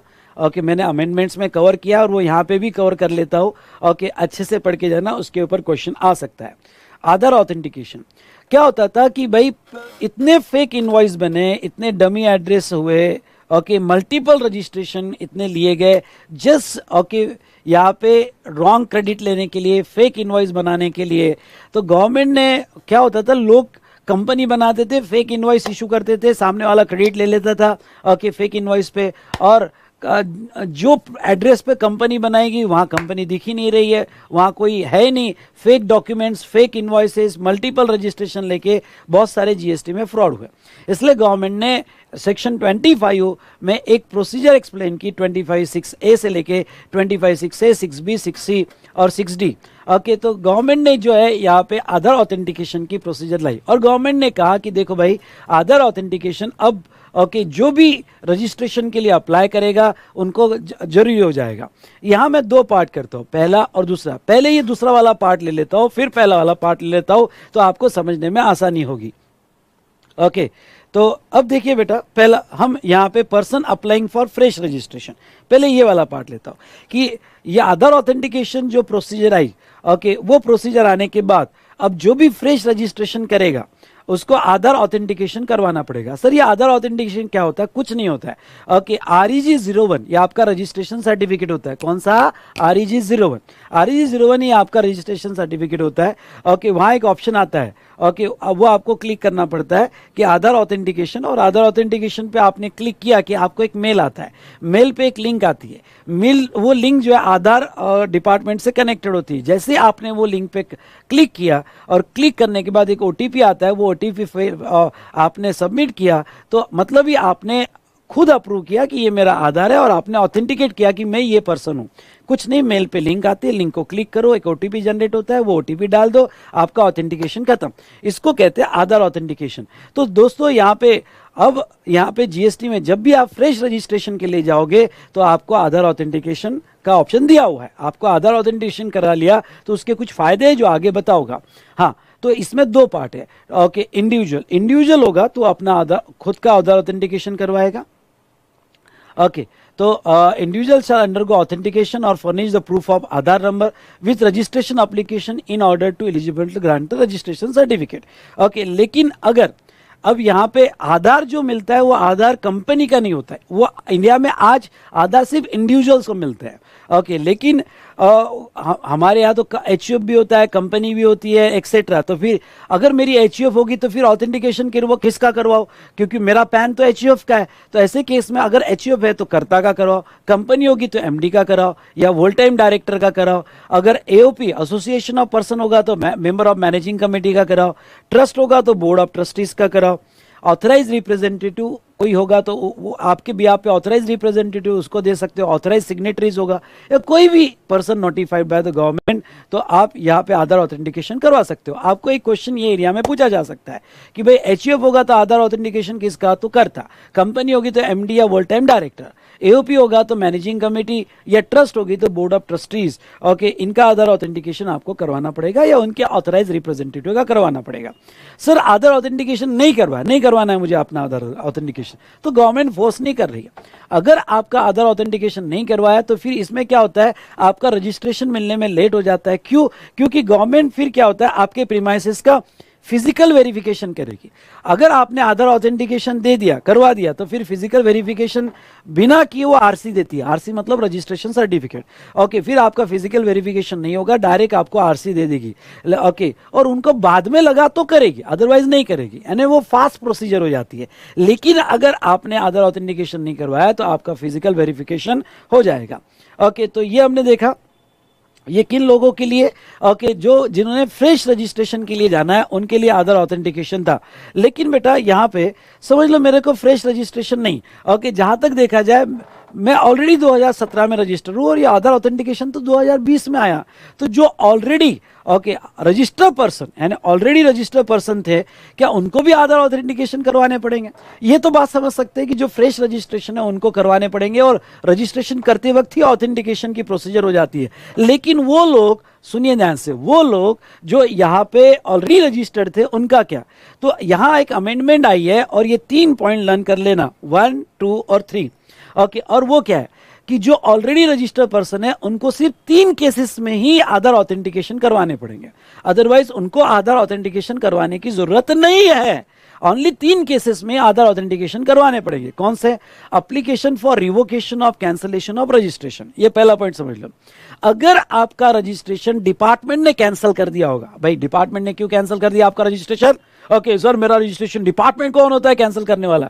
आगे मैं सेक्शन 28 में पढ़ा होगा, 29 में पढ़ा होगा कि यहां पे कुछ केसेस ऐसी है कि जहां डिपार्टमेंट आपका खुद होके रजिस्ट्रेशन कैंसिल कर देता है। और एग्जांपल के तौर पे ओके आपने रिटर्न नहीं फाइल किया, आपने बैंक डिटेल्स नहीं दी, आपने फ्रॉड इनवॉइसेस दिए तो डिपार्टमेंट कैंसिल कर देता है। फिर आप माफी मांगने जाते हो कि सर ओके फिर से दे दो, रिवोकेशन मतलब फिर से मेरा रजिस्ट्रेशन बहाल कर दो, फिर से दे दो। और आप अपना रजिस्ट्रेशन फिर से बहाल करवा रहे हो, फिर से ले रहे हो। ओके तो वो केस में अब गवर्नमेंट कहेगी कि देख भाई ओके पहले तू रजिस्टर था, हमने आधार ऑथेंटिकेशन नहीं करवाया तेरा, लेकिन अब तुझे वापस रजिस्ट्रेशन चाहिए, तेरा आरसी चाहिए, तो अब तुझे आधार ऑथेंटिकेशन करवाना पड़ेगा। दूसरा केस जहां आप ऑलरेडी रजिस्टर्ड हो पर आधार ऑथेंटिकेशन करवाना पड़ेगा, वो है फाइलिंग ऑफ रिफंड एप्लीकेशन। अगर आप कोई रिफंड डिमांड कर रहे हो, उसका एप्लीकेशन दे रहे हो, तो वहां ऑथेंटिकेशन करवाना पड़ेगा। और रिफंड ऑफ एक्सपोर्ट गुड्स होगा तो ऑथेंटिकेशन करवाना पड़ेगा। भाई लोगों ओके ये 3 केसेस लर्न करके जाना कि जो ऑलरेडी रजिस्टर्ड पर्सन है उनको फिलहाल वैसे तो आधार ऑथेंटिकेशन नहीं है, लेकिन 3 केसेस होगी तो उनको आधार ऑथेंटिकेशन करवाना पड़ेगा। समझा या नहीं समझा? ओके चलिए ये हुई ना बात। ओके तो यहां अब नीचे जो है ओके नीचे यहां पे ध्यान से देखो। ओके ये जो है आधार ऑथेंटिकेशन कहाँ करने की जरूरत नहीं है, इंपॉर्टेंट आता है एग्जाम में कि कौन कौन सी केसेस है जहां आधार ऑथेंटिकेशन करवाना नहीं पड़ेगा। ओके एक है नॉन सिटीजन ऑफ इंडिया, आप इंडिया के सिटीजन नहीं हो तो आधार ऑथेंटिकेशन करवाने की जरूरत नहीं है। गवर्नमेंट डिपार्टमेंट होगा, लर्न कर लेना बॉस, ये आ सकता है। गवर्नमेंट डिपार्टमेंट होगा तो आधार ऑथेंटिकेशन करवाना जरूरी नहीं है। लोकल अथॉरिटी होगी, स्टैट्यूटरी बॉडी होगी, पीएसयू होगा, पब्लिक सेक्टर अंडरटेकिंग होगी, या person applying for registration under section 25(9) यानी यूआईएन, आगे पढ़ा होगा यूनिक आइडेंटिफिकेशन नंबर। ओके तो ये जो ए से लेके एफ तक की कैटेगरी है, बाय हार्ट लर्न कर लेना। आ सकता है एग्जाम में कि भाई कौन से केसेस में आधार ऑथेंटिकेशन करवाने की जरूरत नहीं है, तो ये 6 केसेस है जहां आधार ऑथेंटिकेशन करवाने की जरूरत नहीं है। ओके फिर ये भी इंपॉर्टेंट है कि अब बताओ फिजिकल वेरिफिकेशन कब होगा। Okay generally physical verification 2 cases में होता है। अगर आपको verification before grant of RC, अगर आपने आधार ऑथेंटिकेशन नहीं करवाया, मतलब ये तो फिक्स है, अगर आपने आधार ऑथेंटिकेशन नहीं करवाया तो फिजिकल वेरिफिकेशन तो होके रहेगा।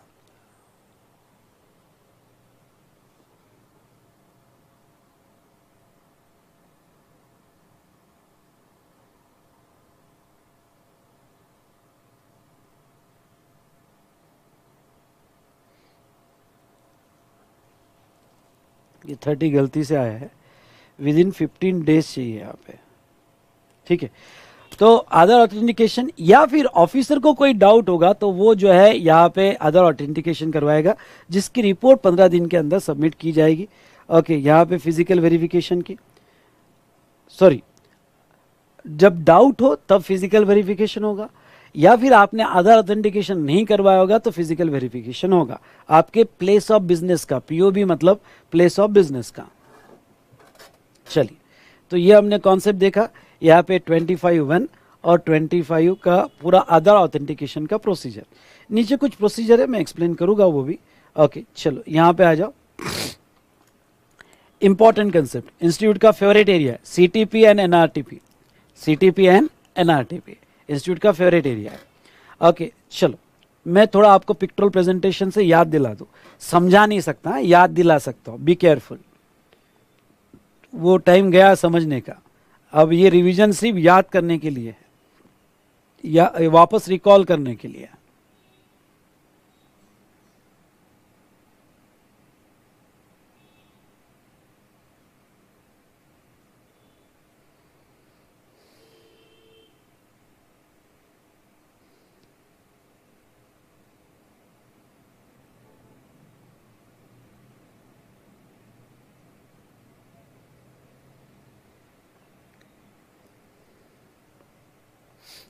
चलो कैजुअल टैक्सेबल पर्सन कंसेप्ट, तो यहाँ तो मैंने सब कुछ बहुत कुछ लिखा हुआ है तो आपको समझा देता हूँ, हर पॉइंट में समझा देता हूँ। चलो ध्यान से अगले 10 मिनट पूरा ध्यान देना। हाँ सिटी पे आपके सारे पॉइंट्स कवर हो जाएंगे, और इस बार इसके ऊपर क्वेश्चन आया तो मार्क्स मत छोड़ना, सीटीपी और NRTP. Are you ready? Yes और no? How's the josh? Casual taxable person यानी क्या, ध्यान से सुनिएगा।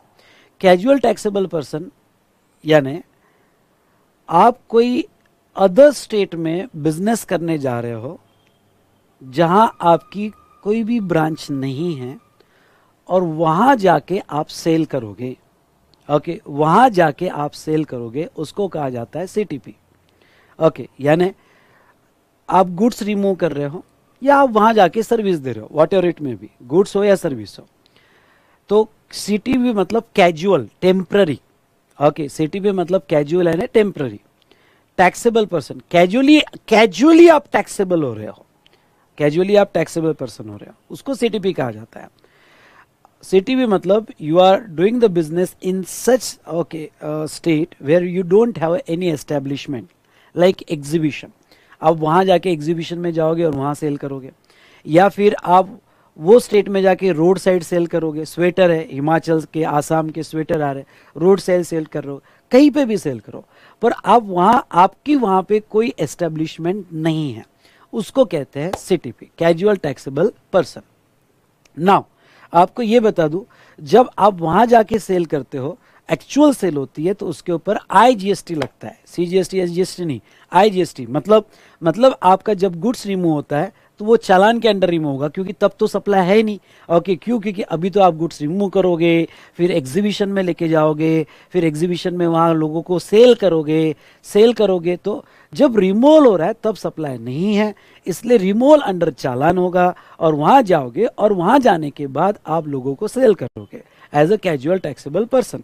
ओके, वो एक ज्वेलरी वाला क्लैरिफिकेशन भी था कि अगर मैं घर घर पे जाके ज्वेलरी, जैसे या अंबानी के यहाँ कोई शादी है और मैं ज्वेलर हूँ यहाँ पे, तो मैं गुजरात का ज्वेलर हूँ, मैं उनके घर पे जाके बेच रहा हूँ, तो वो भी जो है एज अ ओके, नहीं, उसको सीटीपी नहीं बोला जाता है, सॉरी, उसको गुड्स सेंट ऑन अप्रूवल और रिटर्न बेसिस बोला जाता है, वो मैं बाद में कवर कर लूंगा।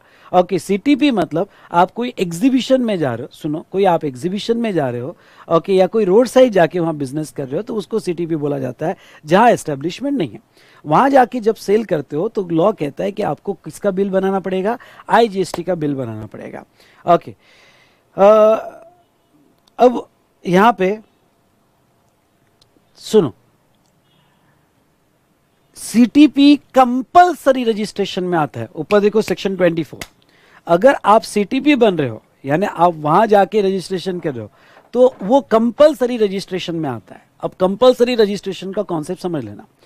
कंपलसरी रजिस्ट्रेशन मतलब अगर आप अनरजिस्टर्ड हो, क्योंकि आपका बिजनेस 2-3 लाख का है, समझ लो एक कोई यहाँ पे घर से ही साड़ी का बिजनेस करता है, ड्रेस का बिजनेस करता है, 2-3 लाख का बिजनेस अनरजिस्टर्ड है, इवन दो आप अनरजिस्टर्ड होगे, तो आपको ये सीटीपी का टेम्पररी रजिस्ट्रेशन लेना जरूरी है। Take a separate registration as a CTP, आपको सीटीपी का रजिस्ट्रेशन लेना पड़ेगा, वो कंपलसरी है सेक्शन 24 में। अरे सर बट नहीं, वो कंपलसरी है, और वो एक सेपरेट रजिस्ट्रेशन आता है, टेम्पररी रजिस्ट्रेशन आता है, जिसको हम सीटीपी कहते हैं। ओके, जब तक आप वहां एग्जीबिशन में हो तब तक रजिस्ट्रेशन रहेगा, फिर वो ऑटोमेटिक कैंसिल हो जाएगा। ओके, क्यों? क्योंकि आप छोटे हो, 20 लाख के नीचे आपका टर्नओवर है, लेकिन आप सीटीपी कर रहे हो, इसलिए आपको रजिस्ट्रेशन करना पड़ेगा। डाउट्स मत पूछना भाई, पहले कॉन्सेप्ट को समझ लो, अभी ये स्टेज पे कॉन्सेप्ट भी समझ लिए तो इनफ है। और अगर आप ऑलरेडी रजिस्टर्ड पर्सन होगे, मैं आपको डायग्राम चाहिए तो मैं स्क्रीन बड़ी कर दूंगा, आप बाद में स्क्रीनशॉट ले लेना। अगर आप ऑलरेडी रजिस्टर्ड पर्सन होगे, क्योंकि आपका टर्नओवर 20 लाख से ज्यादा है और आप एग्जीबिशन के लिए जा रहे हो, ओके, तभी भी आपको सीटीपी का सेपरेट रजिस्ट्रेशन लेना पड़ेगा। इन शॉर्ट, आप अनरजिस्टर्ड हो तभी लेना पड़ेगा, रजिस्टर्ड हो तभी लेना पड़ेगा। सीटीपी का रजिस्ट्रेशन आपको RG 01 फॉर्म में लेना पड़ेगा। ओके, और ये registration 5 days before the commencement of business, ध्यान से सुनना, 5 days before the commencement of business. अभी हमने देखा, देखो लेफ्ट साइड में, ओके, सेक्शन 25 में हमने देखा कि ये 30 दिन बाद नहीं, एडवांस में लेके जाना पड़ेगा। मतलब क्या? यानी आप वहां जाके जब बिजनेस करने वाले हो, उसके 5 दिन पहले ही आपको अप्लाई कर देना पड़ेगा, at least 5 days before the commencement of business, वहां अप्लाई करना पड़ेगा। और ये रजिस्ट्रेशन आपको जो मिलेगा, ये 90 डेज के लिए मिलेगा, for and further extension 90 days. यानी ये रजिस्ट्रेशन, पहली बात तो आपने जितना डिमांड किया उतना, समझ लो आपने 10 दिन ही डिमांड किया तो 10 दिन का मिलेगा, आपने 20 दिन का एग्जीबिशन का डिमांड किया 20 दिन का मिलेगा। इसका रजिस्ट्रेशन सेपरेट ही आता है एज अ सीटीपी। तो आपने 10 दिन डिमांड किया, 20 दिन डिमांड किया, जितना दिन डिमांड किया उतना ही आपको मिलेगा। लेकिन नॉर्मली 90 डेज से ऊपर नहीं मिलता है। अगर इससे ऊपर लेना है तो आपको स्पेशल एक्सटेंशन अप्लाई करना पड़ता है further 90 days, max to max 180 days, इससे ज्यादा आपको नहीं मिलेगा। ठीक है, सो ये हुआ रजिस्ट्रेशन। अब देखो रजिस्ट्रेशन 5 दिन पहले, अब गवर्नमेंट क्या कहती है, सीटीपी में गवर्नमेंट अपने आप को सिक्योर करती है। गवर्नमेंट कहती है यहां पे कि जब आप रजिस्ट्रेशन के लिए अप्लाई करोगे 5 डेज बिफोर, फिर आप रजिस्टर्ड हो या ना हो, सेपरेट रजिस्ट्रेशन करना पड़ेगा आपको, कंपलसरी रजिस्ट्रेशन करना पड़ेगा इन केस ऑफ सीटीपी। जब आप रजिस्ट्रेशन के लिए अप्लाई करोगे तो आपको एस्टिमेटेड लायबिलिटी पे पहले ही टैक्स पे करना पड़ेगा, एडवांस में ही टैक्स पे करना पड़ेगा, वेरी इंपॉर्टेंट पॉइंट। ओके, और वो आपके कैश लेजर में डिपॉजिट करना पड़ेगा। मतलब क्या, मतलब वहां जाके आप कितना बिजनेस कर रहे हो, समझ लो आपने एस्टिमेट किया 10 लाख रुपए, तो 10 लाख का 18% 1,80,000 जो है वो आपको यहां पे पहले से ही डिपॉजिट कर देना पड़ेगा आपके ई कैश लेजर में। ओके, और net of ITC, net of ITC मतलब ये कि समझ लो 10 लाख का आपका जीएसटी एस्टिमेटेड बनता है 1,80,000, तो 1,80,000 माइनस आपके पास ओके जो गुड्स आप लेके जा रहे हो एग्जीबिशन में उसके आईटीसी है, तो उसके आईटीसी समझ लो 50,000 है, तो 180 माइनस 50 यानी 130 पे आपको जीएसटी ओके डिपॉजिट करना पड़ेगा। ठीक है, आई होप। तो आपको दो बातें ध्यान रखनी है कि 5 दिन पहले रजिस्ट्रेशन, और वही आपको रजिस्ट्रेशन के साथ ही एडवांस में टैक्स देना पड़ेगा। जब तक ये आप टैक्स नहीं देते हो तब तक आपको रजिस्ट्रेशन नहीं मिलता है, आपको एडवांस डिपॉजिट ही टैक्स रखना पड़ेगा। चलिए, सीटीपी हमारा जनरल फॉर्म फाइल करेगा जीएसटीआर1। ओके, वो उसका जितना भी उसने आउटवर्ड सप्लाई किया 10 दिन है, 20 दिन है या 90 डेज है, वो जीएसटीआर1 में देगा, और उसका जीएसटीआर3 भी फाइल करेगा जो नॉर्मल रिटर्न है। ये आउटवर्ड सप्लाई स्टेटमेंट हुआ और 3B नॉर्मल रिटर्न हुआ। अब उसकी एक्चुअल लायबिलिटी, क्योंकि उसने एस्टिमेटेड लायबिलिटी ऑलरेडी डिपॉज की है, अब एक्चुअल जब एग्जीबिशन में जाता है और उसकी actual liability is more then net tax paid earlier, तो एक्स्ट्रा पे करना पड़ेगा। और उसकी एक्चुअल लायबिलिटी कम है और उसने ऑलरेडी ज्यादा टैक्स दिया है तो उसका रिफंड मिल जाएगा। दैट्स ऑल बेटा सीटीपी। अगर किसी को डायग्राम निकालना है तो निकाल लो, ये सब मैंने अच्छे से एक्सप्लेन किया, इसका स्क्रीनशॉट ले लो। आई होप आपके समझ में आ गया होगा। तो जितने भी स्टूडेंट कनेक्टेड है या आगे कनेक्ट हो गए या फ्यूचर में कनेक्ट हो गए, कमेंट देना आपका काम है। ओके, और आज डिस्कशन सही लगा तो आपका एक और काम है, लाइक करना आपका काम है। ओके, समझाना। ये हुआ सीटीपी, स्क्रीनशॉट आपने ले लिया होगा। चलिए अब देखते हैं एनआरटीपी। एनआरटीपी कंसेप्ट क्या है? एनआरटीपी कंसेप्ट ये है कि सेम लाइक सीटीपी। सीटीपी में क्या होता है बेटा, सीटीपी में हमारा इंडिया का ही बंदा एक स्टेट से दूसरे स्टेट में जा रहा है जहां उसका एस्टेब्लिशमेंट नहीं है, जहां उसका एस्टेब्लिशमेंट नहीं है। तो एनआरटीपी में क्या होता है, एनआरटीपी में बाहर का कोई बंदा इंडिया में आ रहा है बिजनेस करने के लिए, जैसे नेपाल से लोग स्वेटर लेके आ रहे हैं, जैकेट्स लेके आ रहे हैं। ओके, या दिल्ली में बहुत बड़ा एक कार एक्सपो है तो बाहर से इंडिया में कार आ रही है, और कार आके वो बंदा जो इंडिया का रेसिडेंट नहीं है, वो बंदा जो बाहर का नॉन रेसिडेंट है, इंडिया में टेम्पररी एग्जीबिशन के लिए आ रहा है और वो टेम्पररी एग्जीबिशन पे आके यहाँ पे सेल कर रहा है। तो गवर्नमेंट ने इनके लिए भी टेम्पररी रजिस्ट्रेशन करवाया है कि इनके पासपोर्ट के बेस पे इनका रजिस्ट्रेशन किया जाएगा। ओके, और ये टेम्पररी रहेगा। अगर ये एग्जीबिशन 10 दिन का है तो लाइक अ सीटीपी, ओके 10 दिन का है तो 10 दिन, okay maximum 90 days, extension for further 90 days. तो ये जो है टेम्पररी रजिस्ट्रेशन करवाएंगे, और जो भी माल इन्होंने यहाँ बेचा, जो भी सर्विसेज इन्होंने यहाँ प्रोवाइड किया, ओके उसका जीएसटी भी देंगे। ओके, ये एनआरटीपी के रजिस्ट्रेशन के बेस पे। तो सीटीपी जैसा है। ओके, इनको 5 दिन पहले रजिस्ट्रेशन लेना पड़ेगा, एडवांस में टैक्स देना पड़ेगा, एस्टिमेटेड लायबिलिटी पे देना पड़ेगा। ओके, और यहाँ पे हाँ बस डिफरेंस क्या है, ओके एडवांस में तो टैक्स देना ही पड़ेगा, यानी सेम प्रोसीजर लाइक सीटीपी, बस डिफरेंस है कि सीटीपी को क्रेडिट मिलता है, एनआरटीपी को सिर्फ इंपोर्टेड गुड्स के ही क्रेडिट मिलते हैं। वेरी इंपॉर्टेंट, एनआरटीपी को सिर्फ इंपोर्टेड गुड्स के ही क्रेडिट मिलते हैं, अदर गुड्स और सर्विसेज के क्रेडिट नहीं मिलते हैं। बाकी okay same procedure like CTP और एनआरटीपी। आई होप आपको समझा होगा। नहीं समझा है तो फिर आपको रीड करना पड़ेगा। मेरे से जितना समझाना हुआ मैंने समझा दिया। तो आप एग्जाम में क्या लर्न करोगे? ओके, डेफिनेशंस, दोनों की डेफिनेशन। CTB मतलब person who occasionally undertake transaction of supply of goods or services in the course of business as a principal or agent or any other capacity in a state or union territory where he has no fixed place of business। मतलब वो goods का supply, service का supply कर रहा है in the course of business, और वो ऐसे स्टेट में जाके कर रहा है जहां उसकी कोई प्लेस ऑफ बिजनेस नहीं है। NRTP, any person who occasionally, learn करना पड़ेगा, हाँ लर्न करना पड़ेगा definition, involving supply of goods और service as a principal agent but who has no fix place of business in India. बाहर का बंदा इंडिया में आया और उसका कोई fix place of business India में नहीं है। जहां तक हम बात करें रजिस्ट्रेशन की, तो दोनों को कंपलसरी रजिस्ट्रेशन है। ओके, यहां पे registration before commencement of business है,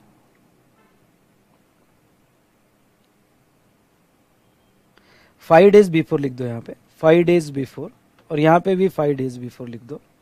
okay, 5 days before commencement of business है। रजिस्ट्रेशन REG 01 में है तो ये REG 09 में है। फॉर्म याद रहे तो ठीक। यहाँ पैन रिक्वायर्ड है तो यहाँ पासपोर्ट रिक्वायर्ड है। थ्रेशोल्ड लिमिट नहीं, इनको थ्रेशोल्ड नहीं मिलता है, कंपल्सरी रजिस्ट्रेशन है। इनको कंपोजिशन स्कीम नहीं मिलती है, अगर आपको याद होगा तो। रिटर्न ये GST R1 और 3B में देगा तो ये 5 में देगा। ITC तो CTP को पूरा ITC अवेलेबल है, लेकिन NRTP को सिर्फ इंपोर्टेड गुड्स का ITC अवेलेबल है, सिर्फ इंपोर्टेड गुड्स का ITC अवेलेबल है। रजिस्ट्रेशन 5 days बिफोर करना पड़ेगा। ओके, एडवांस में टैक्स डिपॉजिट करना पड़ेगा। रजिस्ट्रेशन मैक्स 90 + 90 डेज के लिए वैलिड रहेगा, लेकिन उसने अगर कम टाइम के लिए डिमांड किया होगा तो कम टाइम रहेगा। और एनुअल रिटर्न दोनों को भी देने की जरूरत नहीं है। एक होता है मंथली क्वार्टरली रिटर्न और एक होता है एनुअल रिटर्न जो 31 दिसंबर को दिया जाता है। तो CTP और NRTP को एनुअल रिटर्न देने की जरूरत नहीं है। अगर आप एक एक बात अच्छे से पढ़ते हो, और मैंने आपने देखा होगा, मैंने ओके लगभग 95% सारी प्रोविजंस कवर कर लिए मेरे चार्ट में। चार्ट पढ़ लो, क्वेश्चनर पढ़ लो, हो गया बॉस। ओके, तो इस तरह से हमने डिस्कशन देखा CTP और NRTP का।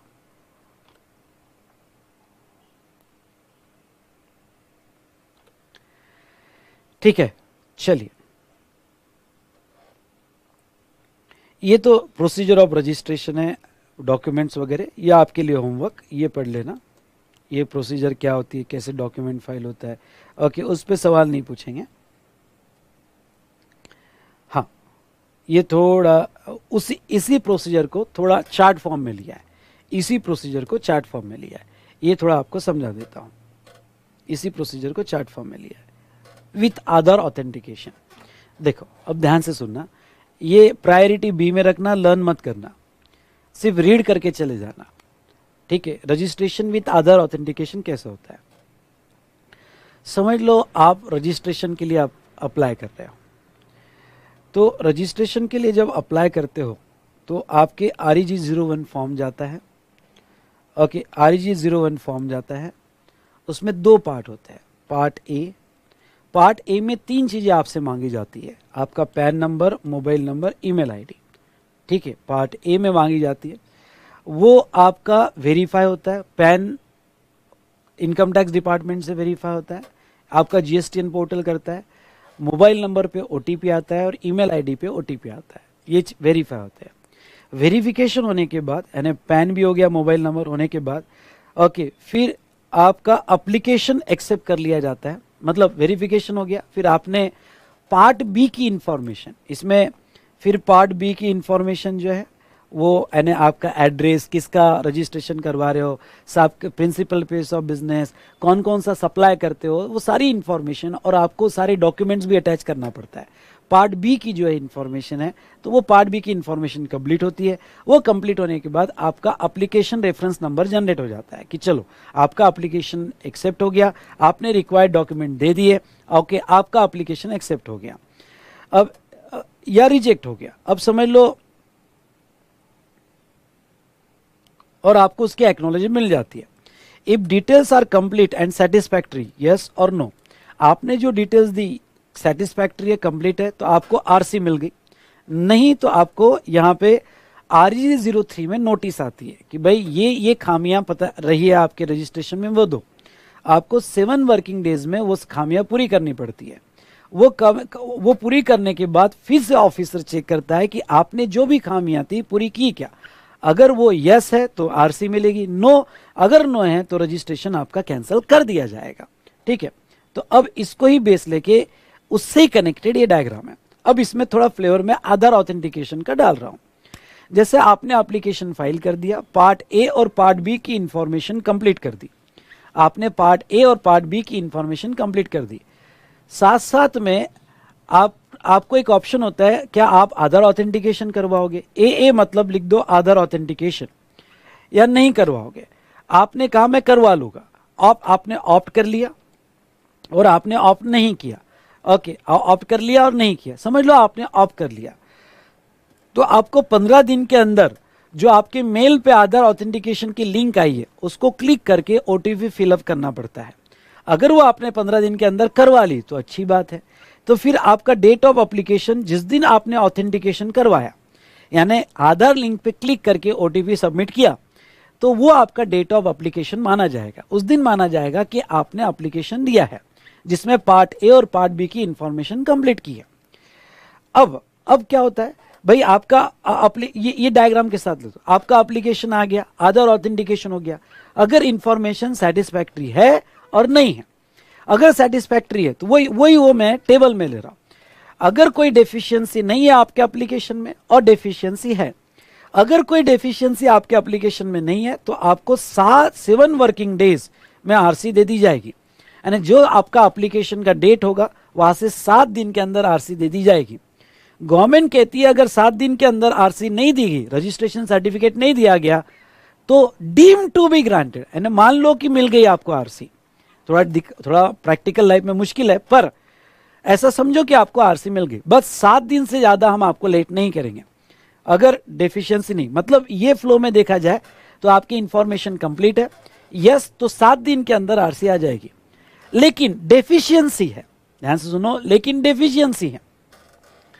अगर डेफिशिएंसी है तो वो सिचुएशन में आपके एप्लीकेशन में डेफिशिएंसी पता चली तो फिर आपको आएगी 7 वर्किंग डेज में नोटिस। देखो ये डायग्राम के साथ कनेक्ट करोगे, डेफिशिएंसी है तो आपको REG 03 में आएगी नोटिस 7 वर्किंग डेज में, और आपको क्लैरिफाई करना पड़ेगा। तो जब आपको 7 दिन के अंदर नोटिस आई, ओके, उसके फर्दर 7 डेज में आपको क्लैरिफिकेशन देना पड़ेगा REG 4 में। फॉर्म लर्न करने की जरूरत नहीं है, आपको क्लैरिफिकेशन देना पड़ेगा। तो देखो 7 वर्किंग डेज में मैंने क्लैरिफाई कर दिया कि भाई ये जो भी डेफिशिएंसी मैंने पूरी कर दी। अब क्या हुआ, वो आपने क्लैरिफाई करने के बाद वापस जो है वो देखेगा कि वो सेटिस्फैक्ट्री है क्या। अगर वो सेटिस्फैक्ट्री है तो आपको आरसी दे देगा, और वो सेटिस्फैक्ट्री नहीं है तो रिजेक्ट कर देगा। तो सेम आपने वो डेफिशिएंसी पूरी कर दी, उसके बाद में proper officer not satisfied with your clarification, rejection हो जाएगा। सेटिस्फाइड योर क्लैरिफिकेशन तो फर्दर 7 वर्किंग डेज में आपको आरसी दे दी जाएगी। नहीं दिया फर्दर 7 वर्किंग डेज में, WD मतलब वर्किंग डेज, तो आपको फर्दर 7 वर्किंग डेज में नहीं दिया तो वो सिचुएशन में जहां तक है ये मान लिया जाएगा कि आपको आरसी मिल गई। ये कब बेटा, आपने आधार ऑथेंटिकेशन ऑप्ट कर लिया, आपके मेल पे लिंक आई, आपने वो लिंक को सक्सेसफुली आधार ऑथेंटिकेशन कर लिया। कभी कभी ऐसा होता है प्रैक्टिकल लाइफ में कि जब मैंने फॉर्म सबमिट किया तो मैंने ऑप्ट तो किया, ऑप्ट करने के बाद मेरे मेल पे लिंक आई आधार की, और मैं फेल हो गया, नहीं कर पाया उसको, लिंक को भूल गया। होता है ऐसा। अगर ऑप्ट करने के बाद भी आप फेल हो गए, ऑप्ट करने के बाद भी फेल हो गए, तो आपको 15 दिन दिए होते हैं, पर नहीं किया आपने, तो जो 15th डे होता है एप्लीकेशन से, वो 15 डे आपका डेट ऑफ एप्लीकेशन माना जाता है, क्योंकि 15 दिन के अंदर आपने नहीं किया तो फिर 15th डे को आपका डेट ऑफ एप्लीकेशन माना जाएगा। और नहीं किया आपका आधार ऑथेंटिकेशन तो हम फोर्स भी नहीं कर रहे आपको। अब देखो आपके रजिस्ट्रेशन में डिले हो जाएगा। अब आपका जो एप्लीकेशन है उसमें डेफिशिएंसी नहीं होगी और डेफिशिएंसी होगी। अगर आपके एप्लीकेशन में डेफिशिएंसी नहीं होगी तो कुछ नहीं, यहां फिजिकल एग्जामिनेशन होगा, क्योंकि आपने आधार ऑथेंटिकेशन फेल हो गए, फिजिकल एग्जामिनेशन होगा, साथ साथ में आपका इलेक्शन आईडी, पासपोर्ट वगैरह चेक किया जाएगा, और आपको आरसी 30 डेज में ग्रांट होगी। भाई आधार ऑथेंटिकेशन करवा लेते तो 7 दिन में मिल जाती, लेकिन ये केस में 30 दिन में गवर्नमेंट फिजिकल एग्जामिनेशन करेगी और 30 दिन के अंदर, और जिस दिन आपका एप्लीकेशन सबमिशन हुआ, मतलब कब बोला जाएगा एप्लीकेशन सबमिटेड, जिस दिन मतलब 15 day from the submission of application. हाँ, यानी जिस दिन एप्लीकेशन दिया वहां से 15 दिन तक आपने आधार ऑथेंटिकेशन नहीं करवाया तो 15th डे को डेट ऑफ एप्लीकेशन माना जाएगा, और वहां से 30 डेज में आपको आरसी आएगी। अगर 30 डेज में आरसी नहीं आई तो ये समझ लेना कि आपको आरसी मिल गई। ये तो क्या, जब डेफिशिएंसी नहीं हो। अगर सर डेफिशिएंसी है, अरे बाप रे, डेफिशिएंसी है तो फिर तो आरसी भूल ही जाओ। आपको नोटिस आएगी 30 दिन के अंदर, 7 दिन के अंदर रिप्लाई करना पड़ेगा नोटिस आने के बाद।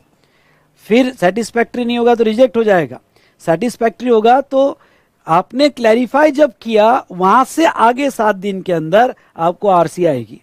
ओके, तो ये थोड़ा फ्लो देख लेना। ओके, कैसे प्रोसेस का है। ये तो हुआ कि आपने ऑप्ट किया था और आधार करवा लिया और आधार नहीं करवा लिया। समझ लो आपने ऑप्ट ही नहीं किया आधार ऑथेंटिकेशन। ध्यान से सुनो, आपने आधार ऑथेंटिकेशन ऑप्ट इन नहीं करवाना है तो आपका जो डेट ऑफ एप्लीकेशन होगा, जिस दिन आपने एप्लीकेशन दिया, उसमें तो फिर फिजिकल एग्जामिनेशन होके रहेगा। अगर डेफिशिएंसी नहीं है तो फिजिकल एग्जामिनेशन होगा और 30 दिन के अंदर आरसी दे दी जाएगी। डेफिशिएंसी होगी तो नोटिस आएगी, नोटिस के बाद क्लैरिफिकेशन जाएगा और बाद में आपको रजिस्ट्रेशन मिलेगा। तो बेटा ये फ्लो रीड कर लेना। नो डाउट मैंने क्लास में ओके बहुत अच्छे से पढ़ाया था, 1 घंटा लेकर पढ़ाया था मैंने आपको, तो ये फ्लो आपने रीड कर लेना। पर जितना समझा ठीक है, नहीं तो keep it in priority B. Done.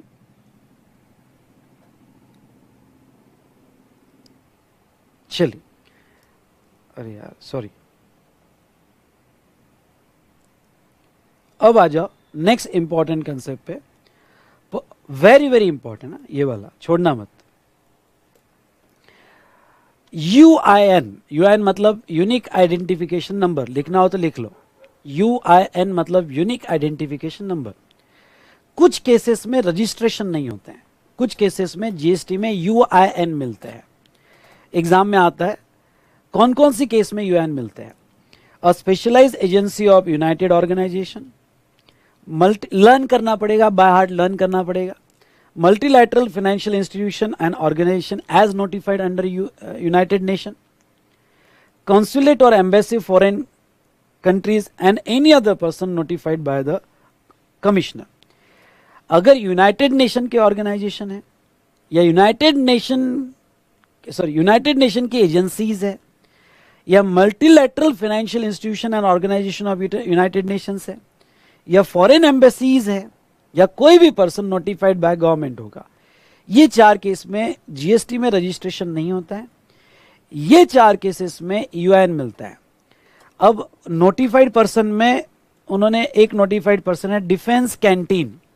हाँ, गवर्नमेंट ने एक नोटिफाई किया है, डिफेंस की कैंटीन नोटिफाइड पर्सन है जहां 50% रिफंड मिलता है। भाई सर, इन लोगों को यूआईएन क्यों लेना पड़ता है? क्योंकि ये इंडिया में जो भी परचेसेस करते हैं उसका रिफंड मिलता है, इनको आउटपुट टैक्स नहीं लगता है। लेकिन ये जो एजेंसीज है, फॉरेन एम्बेसीज है या कैंटीन स्टोर डिपार्टमेंट है डिफेंस के जो नोटिफाइड है, ये इंडिया में जो भी परचेस करते हैं उसका क्या मिलता है? रिफंड। और रिफंड क्लेम करने के लिए इनके पास एक कोई नंबर होना जरूरी है और वो नंबर होता है यूआईएन का। ठीक है, important points regarding to UIN. Application shall be submitted by a person requiring UIN, उनको एप्लीकेशन देना पड़ेगा। इनको 3 दिन में ही यूआईएन दे दिया जाएगा। Okay, registration has been granted within 3 days और it is applicable to all territory of India. ये बहुत इंपॉर्टेंट है। मतलब क्या, जैसे रजिस्ट्रेशन जो होते हैं वो स्टेट वाइज होते हैं, यूएन स्टेट वाइज नहीं होता है। जैसे यूएस एम्बेसी है, यूएस एम्बेसी सारी चेन्नई में है, महाराष्ट्र में, और जितने भी स्टेट में यूएस एम्बेसी होगी उनका एक ही यूआईएन होगा। स्टेट वाइज रजिस्ट्रेशन करने की जरूरत नहीं है। तो ये कॉन्सेप्ट था। इतना पार्ट बहुत अच्छे से पढ़ के जाना, इंस्टीट्यूट इसके ऊपर सवाल आपको पूछ सकती है। चलिए,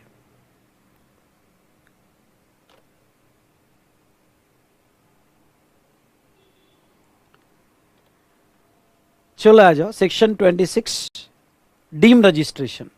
आपको रजिस्ट्रेशन स्टेट में मिलता है और एसजीएसटी एक्ट में जो आपको रजिस्ट्रेशन मिला वही CGST एक्ट का और IGST एक्ट का माना जाएगा। ठीक है, सेक्शन 27 हमारा हो गया है CTP और NRTP। जहां हमने CTP और NRTP पढ़ा वो सेक्शन 27 था। अमेंडमेंट इन रजिस्ट्रेशन, अगर आपके रजिस्ट्रेशन में अमेंडमेंट करवाना है तो आपको 15 दिन में करवाना पड़ेगा। अमेंडमेंट दो इसमें होती है, एक कोर फील्ड और एक non core field.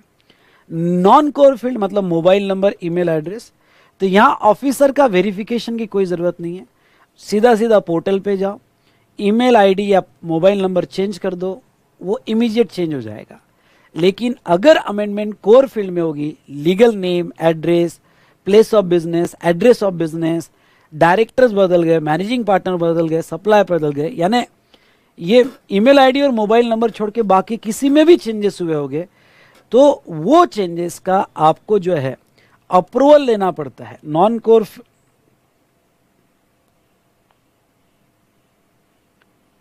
But approval is required for core field, मतलब आप अमेंडमेंट के लिए अप्लाई कर दोगे तो इमीडिएट नहीं होगा, बैक एंड से ऑफिसर उसका अप्रूव करेगा और अप्रूव करने के बाद ही वो अमेंडमेंट होगी।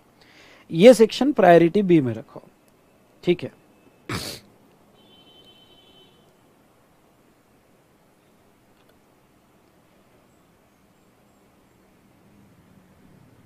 अब आ जाओ सेक्शन 29 पे, कैंसलेशन ऑफ रजिस्ट्रेशन। ध्यान से देखिएगा, cancellation very very very very very very very very very important. चाहे दुनिया इधर की उधर हो जाए, ये सेक्शन पढ़ के चले जाना। रजिस्ट्रेशन जीएसटी में दो तरीके से कैंसिल हो सकते हैं। एक सुमोटो कैंसलेशन, मतलब आप सुमोटो मतलब आप सप्लायर कैंसिल कर रहा है। ओके, सुमोटो का मतलब लिख देना, register person cancelling the registration. और एक कैंसलेशन बाय प्रॉपर ऑफिसर, एक ऑफिसर कैंसिल करता है। सुमोटो मतलब खुद होके बाय आरपी।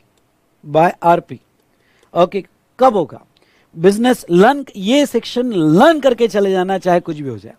बिजनेस डिसकंटिन्यू हो गया, transfer fully to another person, amalgamation हो गया, डीमर्जर हो गया, या आपने डिस्पोज कर दिया।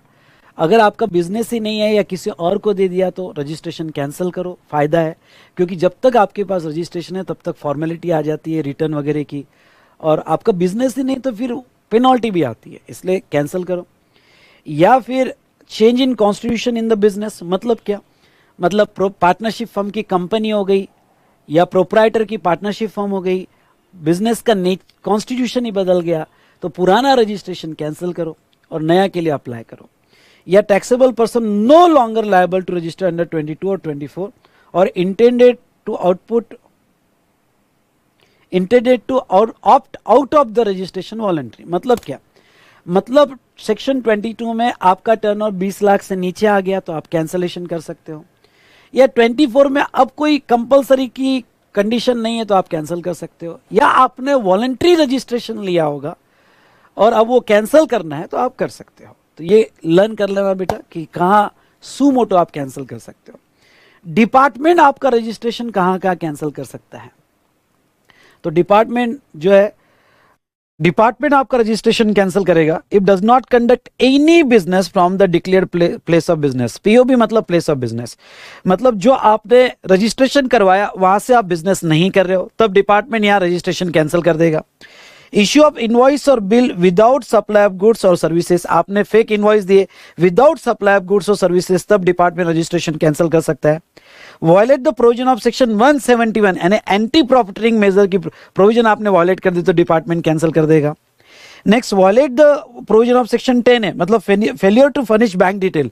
जैसे आपको यहाँ पे रजिस्ट्रेशन के वक्त बैंक डिटेल नहीं दिया तो भी आप बाद में 45 डेज या first return which is earlier, उसके पहले आप बैंक डिटेल दे सकते हो, और अगर आपने बैंक डिटेल्स नहीं दिया तो डिपार्टमेंट रजिस्ट्रेशन कैंसिल कर देगा।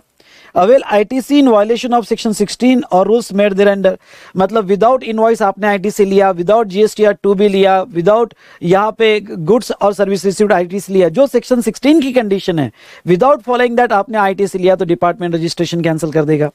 Furnishes the details of outward supply in GSTR 1 okay and outward supply declare in return, मतलब क्या? आपके जीएसटीआर 1 में आउटवर्ड सप्लाई ज्यादा बता दिया और रिटर्न में कम बताया, अगर आपने इस तरह की चीटिंग की तो डिपार्टमेंट रजिस्ट्रेशन कैंसिल कर देगा।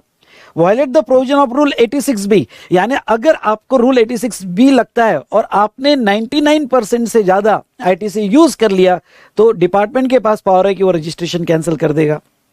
Next, being a registered person required to file return under section 39(1) for each month or part thereof has not furnished the return for a continuous period of 6 months. Very important.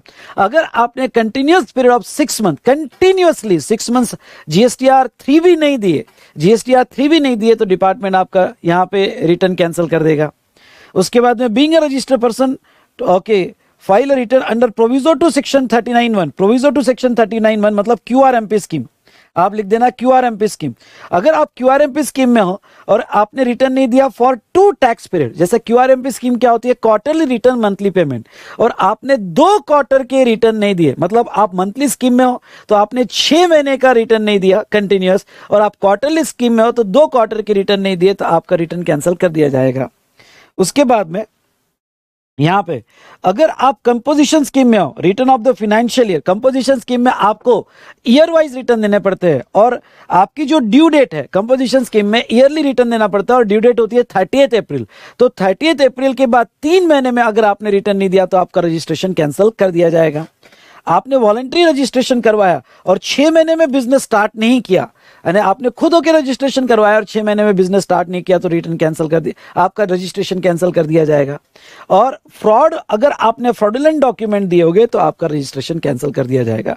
दोस्तों ये बहुत बहुत बहुत important है और ये अच्छे से करके जाना, सारी सिचुएशन अच्छे से करके जाना, आपको इसके ऊपर थ्योरेटिकल क्वेश्चन आ सकता है। ठीक है, चलिए। रिवोकेशन मतलब अगर डिपार्टमेंट ने रजिस्ट्रेशन कैंसिल किया होगा तो आप जा सकते हो और क्षमा याचना कर सकते हो कि मुझे क्षमा कीजिए, मैं अब कंटिन्यूस रिटर्न फाइल करूँगा, ओके, जो हुआ क्षमा करो, बैंक डिटेल्स नहीं दिया, ठीक है दे दूंगा, अब इनवॉइस में नहीं इशू करूँगा, ओके, व्हाट एवर इट में बी। ऑफिसर ने अगर आपका कैंसलेशन किया होगा तो आप रिवोकेशन मतलब फिर से बहाल करने के लिए अप्लाई कर सकते हो under section 30। Procedure for cancellation दिया है, अगर कैंसिल हो जाता है तो आपको स्टॉक डिटेल्स देनी पड़ती है और आपके अगेंस्ट में शो कॉज नोटिस आती है। ये प्रायोरिटी बी में रखना, ओके, पढ़ लेना, प्रोसीजर पढ़ लेना कैंसलेशन की क्या है, पर ये प्रायोरिटी ए में रखना। तो इस तरह से हमारा जो है रजिस्ट्रेशन का कंप्लीट रिवीजन यहाँ पे होता है। ठीक है दोस्तों।